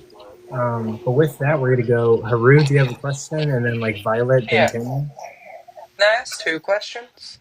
Go for it. Yeah. Mike, what do you think you could have done better in this debate? Probably pick a different opponent because you didn't know what science was. Look, I can't debate somebody who has like a 2nd grade level understanding of science. They think that everything has to be proved by a study and oh my God, it doesn't match what I want, therefore it's not science. This is like absurd. I actually regret this debate because of how illiterate he was in science. But also, let's try to be respectful. But like, I'm not critiquing anything that you're saying. But like, I'm sorry. let's also keep it. But yeah, that's all. My second question is, can you like post your sources or something? Because I have a secondary debate coming up on the same topic. Yeah, sure. You can DM me and I can give you all this. I have like dozens and dozens of papers, and yeah. Yeah. Cool. And then Violet, you got a question, comment, concern, or critique? Yes. Hi. Sorry if the Broncos just won against the Chiefs. Sorry, very happy about that. Yes, I do. So I'm confused about, well, I'm not confused. I would like your input or your opinion about your prompt saying that trans women are women. Oh, this is just this is a formal debate that we just had. So we're taking questions, comments on the formal debate that we just had. Oh, you're taking questions. Oh, you're done with the debate part. Yeah, but the debate will be okay. posted on YouTube. I will be editing it tonight and posting it. So if you want, yeah, you can watch it on my YouTube channel. Oh, okay, no problem. Okay. Yeah. All right. But thank you for coming up. If you follow me, I'll follow you back. And yeah. Absolutely. All right, take care. You too. Kenya, go ahead and ask your question. Yeah, I don't have a question. I just wanted to thank Mike for standing up for the trans dolls. I'm a trans queen, and I wanted to thank you for protecting us and standing up for us. I really appreciate No it. problem. You got it. Quick question, Mike. Are you single? Wait, what? I am single. I am single. You are But- single? Okay. I'll send you a DM, babe. Wait, what? Thanks. Have a good night, baby. Okay. All right. Cool. Bye. My life turned into Tinder. Holy shit. Oh my god. Dating life now? What? Okay, well, next guest. Holy. Hello. Do we have another? Okay, go ahead, Kylie. Hi. Yeah, I'm not here to criticize you, Mike, 'cause I'm on your side, but I do have, I think, maybe one or two questions. So, question number one is about the brain thing. So, when like Nate and a few other people were talking about like structural differences and affecting like functional differences, well, couldn't we say that based on like the correlation between like the structural brain differences in trans women and the fact that like we have a different self-perception and sense of self, that the very strong correlation between those things would mean that that would be the like functional difference, the fact that we see ourselves differently and have like a different sense of self and self-perception. Yes, That would that's what we be can like the infer. functional difference, right? This is what we could infer based on the correlative data. But to say, prove to me the functional difference based on the structural difference, that's a tall order to come by, right? Because how do you prove the function of a neuron as its effects on the macro level, right? How do you do that? Well, you'd have to look at with one behavior, wouldn't study? you? We don't do it with one study. We look at multiple studies. We look at all the effects. We look at all the data and we go, yeah, there's a good case here that we can infer a functional difference based on the structure. We also look at background knowledge, right? Brain lesions, tumors. We know that those structural differences cause functional differences. And so again, we can infer based on all the data. And this is what neuroscience is all about. And that's what the other side doesn't understand. They think that there has to be one study that proves function and proves trans man or woman. There's no such thing. There's no study that proves gravity exists. There's no study that proves smoking causes cancer, lung cancer. It doesn't exist. It's all correlative, isn't it? Yes. Yeah, But exactly. enough correlation, we can then infer causation. That's how science works. Yeah, exactly. And that was my point with the whole, having a different sense of self and self-perception that's different to that of a typical person who was born male. That would be the functional difference. It was just weird how everyone was just ignoring that because they always ignore trans people. What we say and what we feel, it doesn't matter. They just want to ignore it. But yeah, like the experiences, the mental and conscious experiences and the behavioral differences would be a consequence. It's like cause and effect, isn't it? So like those structural differences are causing this effect. On top of that, I also wanted to say that like I think it's also very like misogynistic of them to reduce women as just egg makers and baby makers. Yeah. If anybody, And it's things them like being, that. if anybody, it's them being sexist and stereotypical because they're saying, "Oh, woman just means you have the ability to produce eggs." There's more to women than just their egg production. There's more to men than just our penis. There's more to men than just our fucking chromosomes. Like I was saying, if you replaced all my chromosomes, you replaced my reproductive system, I'd still be a man in every sense of the word. I would not become a woman. I would still want to be manly. And that's why we know that there's something more to gender. Exactly. It reminds me of like those, you know, those movies where they do like the body swaps and everything.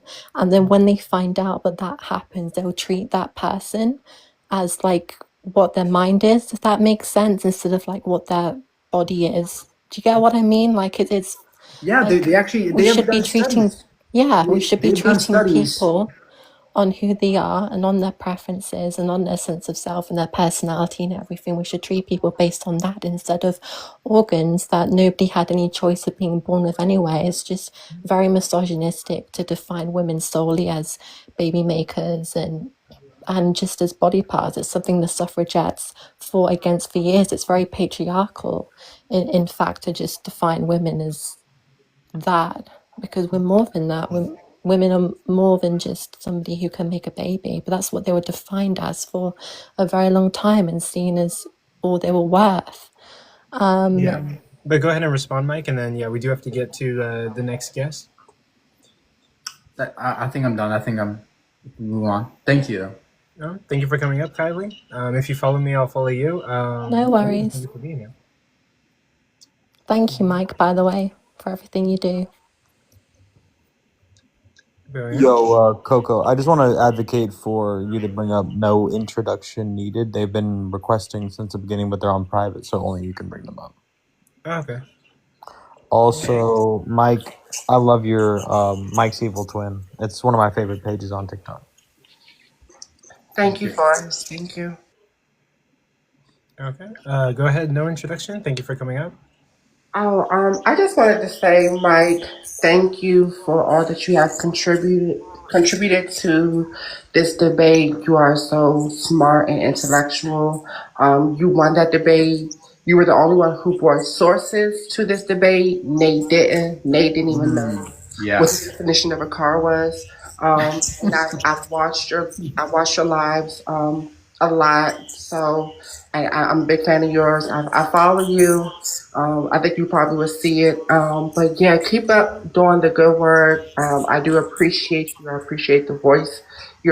I appreciate you using your time to educate the people who are not educated on us. And just keep spreading the knowledge. I appreciate you so much. I appreciate you. Thanks for all you do. Thank you. Thank you for coming out. And then next guest here, let me see. It looks like we have 16 left, but I don't. It's not even 16, but I have to count it. But let's see. They made a good point, right? Like Nate brought no sources. I brought several. Wow, that's a stark difference. But let me see. Alyssa, let me drop you down, Alyssa, and bring you back up. I think you're struggling to load in. Give me 1 sec. I got you. You're gonna be next. I gotta get Alyssa. Gotta find her. She's somewhere in here. Or request again, Alyssa, and then I'll bring you up. Real quick, Coco, Mike, somebody wants to know if you can send your sources to them. Their name is Will Dot in the chat. Yeah, you can DM me and I can send you all the sources you want. How large is your source doc? What? How long or large is your source doc? Oh, it's 30 pages. Oh, larger than mine. Yeah, there's. I have 30 pages of data and research on this, and Nate brought. I don't know what a car is. But they just dismiss the data, right? This is what they do. They just dismiss the data. Oh, so you got to prove it functions differently. This is nonsense. This is unscientific. Not at all convincing. I would say, Alyssa, request again, and I can bring you up. For some reason, I can't find you in the list, but request one more time. Let's see. Oh, I thought I brought somebody up. I said accept. Okay, let me see. Accept this person. Oh, no. Okay, let me try to get through all these people.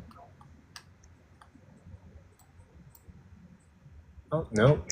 Oh, I'm like pressing accept on people, and like I think they withdrew their request, so we might have less people than like it's showing. Okay. Go ahead. We find what you got for us. Oh, Nate absolutely cooked you guys, and you can cope all you want, but Nate absolutely cooked you. Can you Mike, give the I don't know argument? what Can you're you give doing, the man. argument You that make cooked good me? videos, but you're an absolute moron. And by the way, definitely Blue in the chat there. Wait, He's supporting a keep pedophile. it respectful. Keep it respectful. That's a boundary I'm setting. I love to hear the argument that cooked me. I love to hear the argument. They don't have it. Yeah, like you can give your thoughts on the debate, guys, but let's keep it respectful. Like no name calling or anything. I'm not going to tolerate that. Let's see. I'm going from like the bottom of the list. Seeing okay. Me left. You got a question, comment, concern, or critique over the debate? Yeah, so I'd like to add something with Mike. So, Mike, could you give the social constructs of a woman that differentiate from all men? Oh my gosh. How many times do I have to explain this to you guys? There is no trait that all women have that men can't have. No, there's an overlapping of traits. This is how cluster concepts work in definitions. We define things not based on definitive traits or exclusive traits. We can define them based on typicalities. Okay, so then do you think that when we define sex, we don't define it based off of a generalization of something that's biological? The sex is defined by certain organs in the reproductive system, but the same one. There is no one trait that only males have that females can't have. Chromosomes, there's variations between sexes. Females can have XY, males can have XX. There's all kinds of variations between chromosomes and gonads and androgens and all kinds of different reproductive organs. And so there is no single trait that distincts perfectly or disambiguates the males and the female species. All males denote into the reproductive pathway small gametes. And that's not a trait. That's a cluster of traits. Don't you get it? Wait, but that's still a descriptive trait. You do understand. That's not a trait. It is a sex trait. It is a sex trait that differentiates the differences between a male or female, which is us as gonochloric species. We have a differentiation between being male and female. There is no difference. Okay, one of them. Name the one trait specifically. One trait that all males have. Yeah, as I described to you, which is the gonads. Because it's the genotype. All people have gonads. All people have gonads. Right, but you do see that difference between male and female is the reproductive pathway that all males are surrounded by the reproductive pathway of small. Hold on, That's not a single trait. It's a cluster of traits. Answer the gonads part. He did say, all people have gonads. So what would be your response to that? Yeah, I agree. All people have gonads, and it's still a differentiation between male and female. Because what is it? What's the trait? What's the trait? And I will clear it again, because all males denote to the reproductive pathway of small gametes, which That's not a trait. That's a cluster of traits. So when you say the reproductive pathway, you're insinuating various sexual organs, gonads, and the clitoris, or there's all kinds of different parts of the reproductive system, sir. Name one that only males have. Yeah, I just gave you one. I don't know why you're debunking into it, because it is still a You did not give one. You gave a cluster of traits. Okay, can you define how it's a cluster? Can you define how it's a cluster of as a male? That doesn't describe to with females. What do you mean by denotes a female reproductive or the production of large gametes? Yeah, so you said that when we talk about the gonads, it's a cluster trait, right? So, what is the cluster trait with a male of the small gametes? What do you mean cluster trait? You're confused. No. You brought up the cluster trait, so that's why I'm asking you. So you're basing the gonads as a cluster trait. So I asked to question you. What is the cluster trait of the gametes, where a female does not denote into with that of what the males? Okay, and then after this, we do have to move on to the next guest. I'm so confused. The point is that your definition fails to account for a single trait that distincts males and females. Males can have all kinds of parts that females can have. There's no one single trait that all males have. Okay, Males so can you have XX. Males can have all kinds of parts. right, but I don't define chromosome. I don't define sex by chromosomes. We don't define sex by chromosomes because you can have females, you can have XY, you can have males Right. that have So what's the XYY. trait? So what is the one single trait that Right, all so males that's why I have? brought up the gonads because the gonads is a sex trait. It is not a cluster concept. It is What not a gonads? cluster What trait. gonads? Yeah, so gonads is basically the reproductive pathway into with the strategy of with, No, for it's example, the small not. That's gametes a and the single large organ. gametes. We're talking about a single trait, sir. Gonads is a single property. The reproductive system is made of a cluster of those properties. You're Okay. confused. Yeah, and with that, we do have to move on to the next guest. I would say like one more question, my left, and then we do have to move on. Okay, so I can get into the question of how you think that a trans woman is a woman when trans women SMECs are males, and when we talk about genders, because SMECs and gender are synonymous with each other, you can't be a male human and then describe yourself into being a woman, because being a woman is adult human female. All women denote into This being... is just question begging, right? This is invalid. Right, so you're running away from the question? No, it's logically invalid, right? You're question Okay, begging your own definition. can you prove to me a trans woman where there's, because all trans Here women... we go. To prove to me. Prove to me. You don't. All trans You women have no idea what you're talking denote about. into the SMECs of a male. So I ask you that where does a trans woman SMECs of male describe into the gender of woman? And after we answer that question, Sex and gender are not the same thing. You're so confused. Nobody takes it seriously. I asked you. Okay, yeah, we do have to move on. So sorry about that. Gotta knock these guests out the way.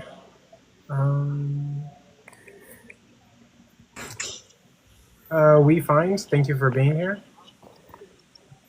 Yeah, so you What have you got? definitely blue in What the you got chat for who us? supported a pedophile named Adora. He's in your trans community. That's wild. And there's video of it. If anyone wants proof, they can. They can. All right, we're not gonna do that. People do bad things in every demographic. The idea that, oh, one bad person means everybody's bad, and that's ridiculous. Okay. Yeah, what that is just an example because I know what exactly they're talking about. Not really. But Missy. Oh, feel free to block that person. Apparently, that person is maybe stalking Missy. Yeah, go ahead and block that person. Mods, that person that just came up. We do not approve of that. That's weird. Titan, you got any comments, questions, concerns? Yeah, I do. And back, thank you for the debate today against Nate. He just used the sophism and syllogism. It wasn't really a debate at all. It was just you just speaking with a child. Look, I think you had more to offer than just the neurobiological stuff. He just pinned you there. The only question that I really have, because basically we couldn't hear anything above him saying, I reclaim my time, I reclaim my time. Can you explain the cerebral hemispheric asymmetry? Because your words were lost because we couldn't hear you above Nate. You're asking me to explain the asymmetry between females. That bit, because Nate kept over talking you when you were trying to explain it, and you prove him wrong. Yeah. So what he conceded to was the fact that in the study I mentioned, there is an asymmetry in the brain between males and females who are infants. So we know that when you're an infant in the womb or in utero, we know that their brains, there are parts of the brain that are going to be sexually dimorphic. Right. And so we can infer from this that, yes, we know that testosterone surges can actually affect the gender identity of that person, even in the womb. Right. And so that's how we build the case that eventually someone goes up, their gender identity is going to be different than what they're assigned to birth. You're talking about the size and structure of the BNST because it's because of the affect of its exposure to testosterone during fetal development. That's fine, but if you also look at just next time if he tries that with you, if you look at the work that Ivanka Savic does with the Karoline Institute, the symmetry of the brain is reflected even more with the MRI and fMRI research. So we can see that, for instance, straight men and lesbian women have asymmetrical brain structures, while gay men and straight women have symmetrical brain structures. But I think all in all, everything that you gave was on point, and thank you for everything that you're doing, and thank you for making a fool of him. Thank you so much. Yeah, thank you. Thank you for being here. Thank you for coming out. And yeah, we're nearly towards the end. We're nearly towards the end. Let me see. Oh boy, Mr. Fox. Thank you for being here, Mr. Fox. Questions, comments, concerns, or critiques of the debate we just had? Yeah, just had the question for Mike. Sure. Go for it. So I really enjoyed your logical reasoning and understanding of science. I just wanted to ask you which books you've read to come up with these conclusions. I would like to be them too. Well, I've done the research, right? So I've looked at there. I have a page of. I have a file of like 30 different pages full of studies and research within neuroscience, endocrinology, right? Various different fields of study, psychology, behavioral sciences, which show and build a case that there's more to gender than just your sex. Yeah, I appreciate that very much, but I meant when you said about cluster concepts, for example, the philosophy behind them, the logical reasoning. Yeah, cluster concepts is a well-known concept in linguistics, right? It's how we define things, not based on necessary or sufficient conditions, but based on typicalities or different clusters of traits. So you'd recommend reading books about the logics of linguistics? Yeah, you don't have to read a physical book, but yes, you can read online. You can study philosophy, study science, yeah. All right, thank you very much. That's all I have to ask. Oh, thank you for coming up. We appreciate you. So, yeah. And thank you guys for being here. We're trying to knock out all of these guests as quickly as we can. I'm looking at it, and we have 1, 2, 3, 4, 5, 6, 7, 8, 9, 10, 11, 12, 13. We have like 15 people left, and then that's it. But yeah, I guess let's see if we can knock them out. But also, yeah, Mike, if you need to go at any time, like, yeah, you're free to go, but it's up to you. Yo, hi. I'm glad I got to come up. Really, I just wanted to say thank you, Mike, for what you do. And I'd also like to bring up that I think it's ridiculous that almost every single guest, every single person that talks about trans people like this on the opposing side doesn't bring up the one thing that actually matters in this whole debate, which is the ethical case for this. Who cares if the definition of a woman matches what you want it to do? The thing that actually matters is that people are actively dying in danger and being oppressed around the world. And it's so much more important to focus on respecting these people and talking about the effects that it does of continuing to oppress them and allow this rhetoric that even if we would concede that it's wrong, we should still be treating trans people like people. We shouldn't be killing them. Unaliving for the life, but go ahead. Oh, yeah, oops. You're good. And I think it's really just a horrendous mischaracterization or misfocus of the whole debate, focusing on just the definition of it when there's so much more to it. Yeah, I wish we could just make the ethical case, but unfortunately for these people, we have to like show functional proof, which doesn't exist, right? Because look, at the end of the day, they don't really care. They just see things that are weird to them, go icky, I don't like it, and they're going to try to find any way to disagree and deny.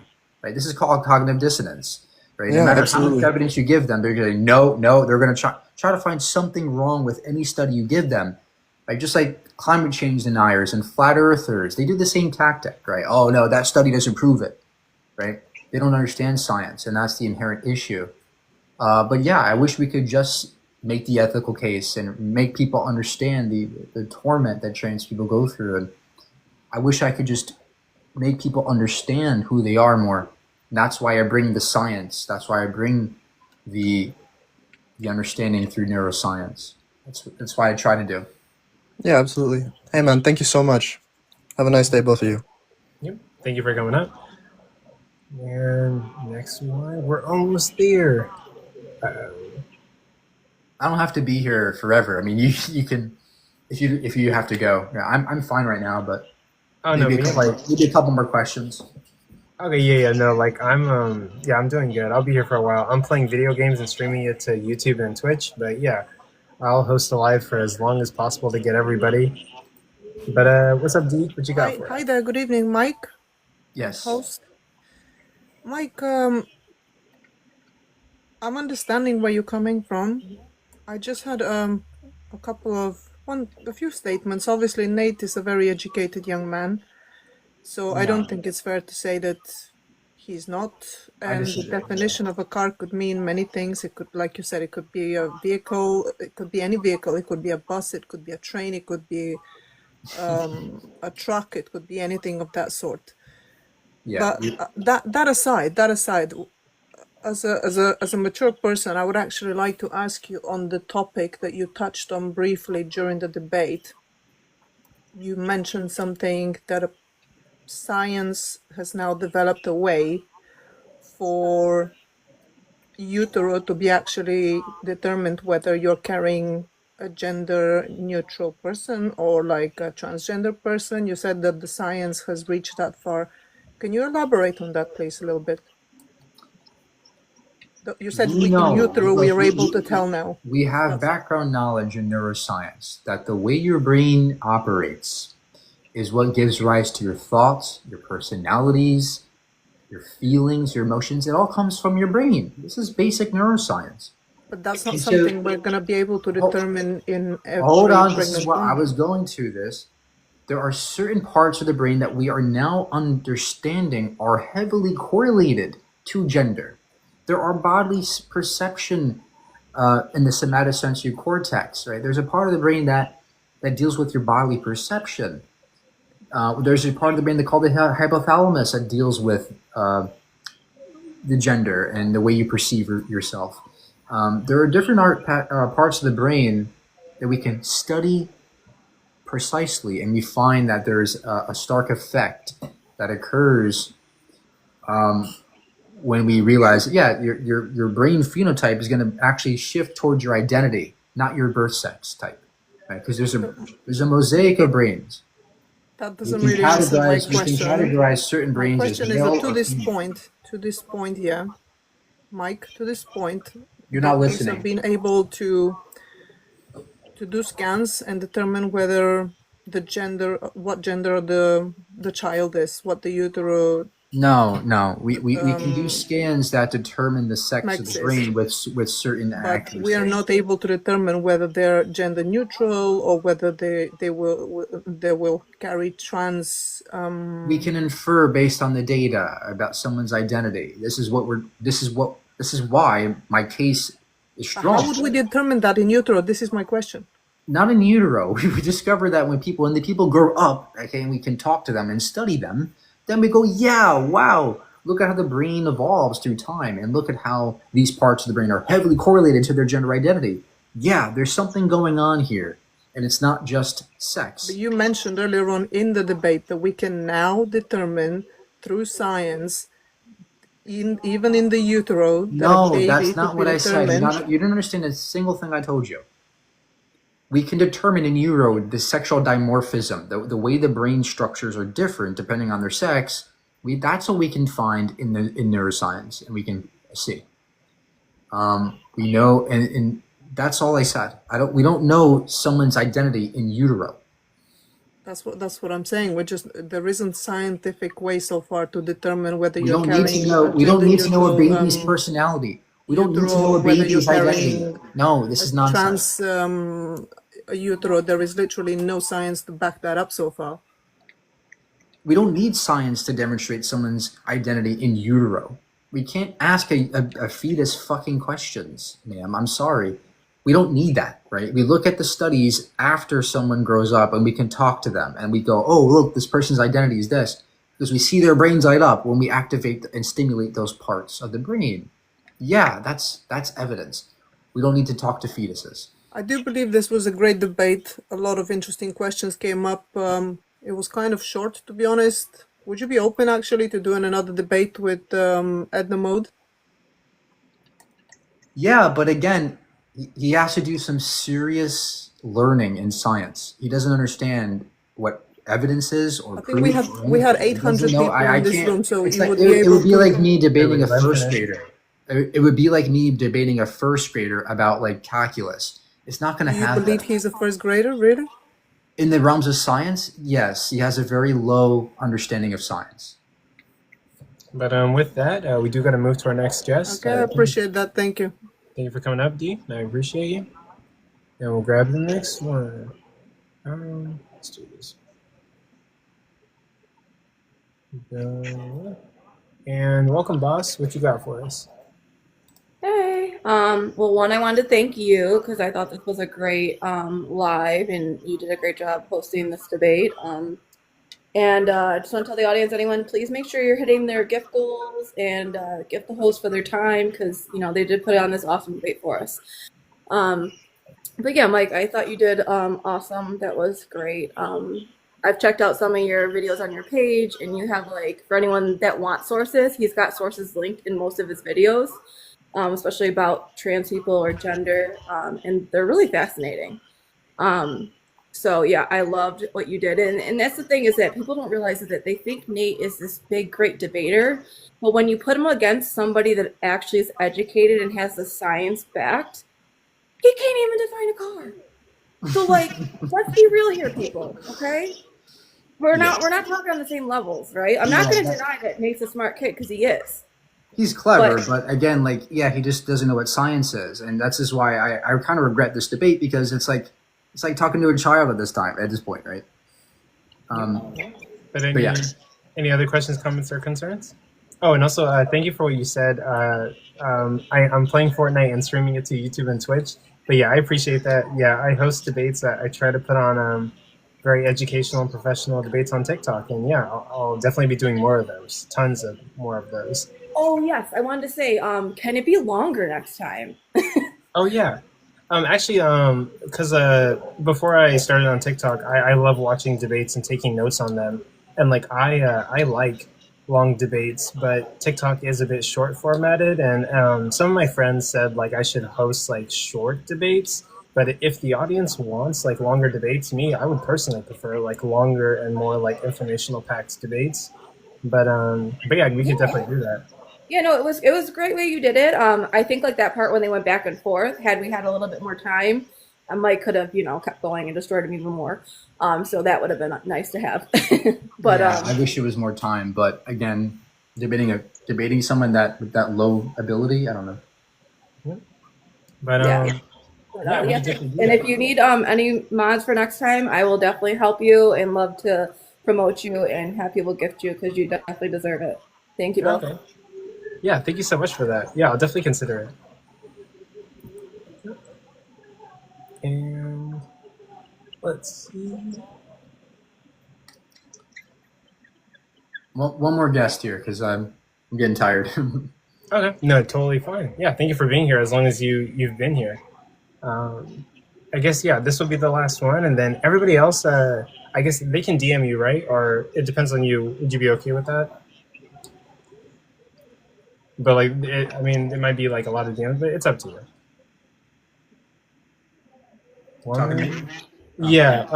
For the rest of the guests, is it okay to say that they can just DM you? But it's up to you. Yeah, anybody can DM me. I guess this will be the last one, and then we'll conclude it there. Oh wait, hold on. We got load in. Let me see. Let me pick a good one. And let's see if they'll load in. Oh, welcome, Calm. Yeah, you'll be our last question, and thank you for being here. Oh yeah, I just had a question for Mike. Oh, two people. Go ahead. Okay. I'll do it, and then I guess you two will be the last ones. I guess. Yeah, I don't really mind who goes first. It's up to you. It's Calm. I was just gonna say, bringing up a whole car thing is a L thing for you. That's not a gotcha for him. You bringing up a car thing and debating science, that's an L. That's an instant L for you. Why? And another thing, Why? Mike, Why? is dermatology a science? Why? Wait, why is it an L? Because what does cars have to do with biology or neurology? The point is that there's a linguistic error. There's a linguistic malfunctioning in his fucking linguistics. You can't define a car. That's a problem. Why are you talking about cars? See, you did the same thing. You did the same thing when me and you debated. And because you're wrong as well. You're both wrong. Back to cars. You guys are both wrong. That's you taking an instant L.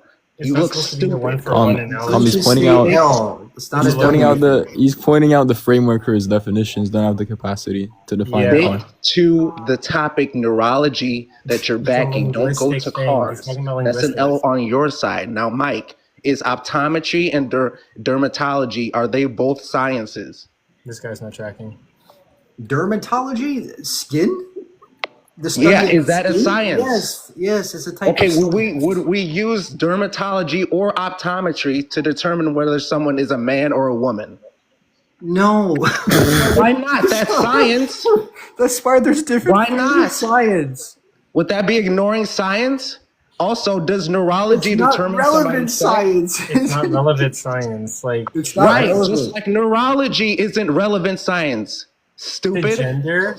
Neurology isn't relevant science to gender. The No, whole it's conversation not. about, like, the whole conversation Okay, about so gender right, and sex. Neurology has to do I'll with the prove way it. you I'll prove think, it. Hold sir. on. Mike said earlier that I would still want to be manly. Tell me what it means to be manly versus You being don't think that would be womanly. a neurological thing? Tell me what it means Sir, to be tracking. manly versus being womanly. Everything about your personality comes from your brain. Everything Okay, you tell know. me what it means to be manly. You said Calm that you're down. manly, which I disagree with. Calm What do down. you mean? What do you mean by it being manly? I mean, What do you mean exhibit by more that? masculine behaviors, right? More You have a masculine features. okay. How? What makes you masculine My versus not assertiveness, feminine? the expectations for being dominant and assertive and So and no competitive, women right? want These to are be some of the dominant. traits. No What? women want to be dominant. When did I ever say that? No. You're saying that I'm asking you what makes you manly. When we say manly, we're referring to masculine features like assertiveness and dominance and competitiveness. So no. Does that make sense? Does that make sense? No women are competitive, or I'm not. There can I'm be not. masculine women. I never said there couldn't. What's your point, sir? My point is that there's personalities that men and women have, but personality isn't gender. Your gender is given by your sex. I never said personality is the same thing as gender. Gender That's is what a you guys are larger, misinterpreting. You are. That's what you are. So manly and assertive and dominant. That's part of your personality. That's not your gender. Those are gender expressions. Exactly. Expressions that men and women have. Stop. Gender is a larger, more broader encompassing thing, right? It includes certain personality traits. It includes certain behaviors. So yes, those are included in Man gender. is not a You behavior. have no Woman is point. not a behavior. Okay, What? Human beings. I'm not sure if you're tracking, but What? we do have to move on to the No, next. you're not tracking. It's all in your. You're not. The fact that you're a man is not in your head. It's because of your body. Okay, so if I removed your body, you would be a girl? Yeah, It makes no sense, right? You take my brain and put it into a female body, I'd still be a man. Like, I'm not going to become a woman because you remove my brain. My question for Mike would just be like, so what do you think of like intrinsic humility?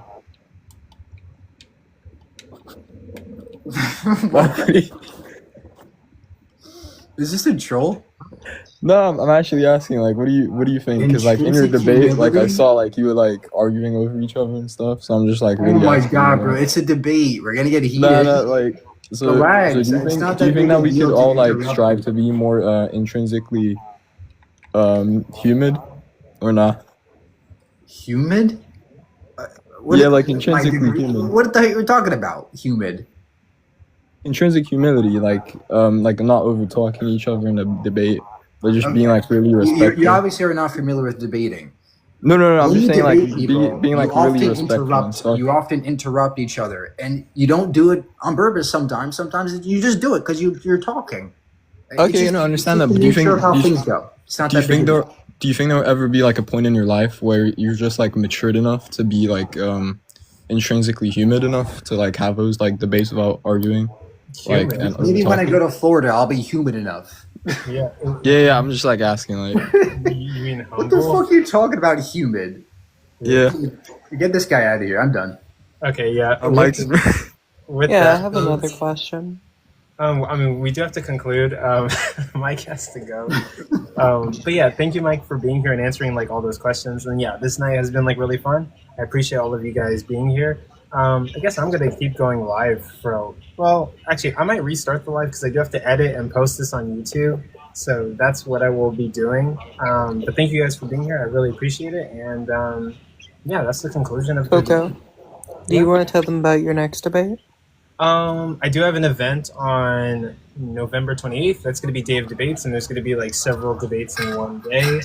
And then I do have to check. I have like a couple other debates planned. Wisdom Songs is going to be debating somebody in December.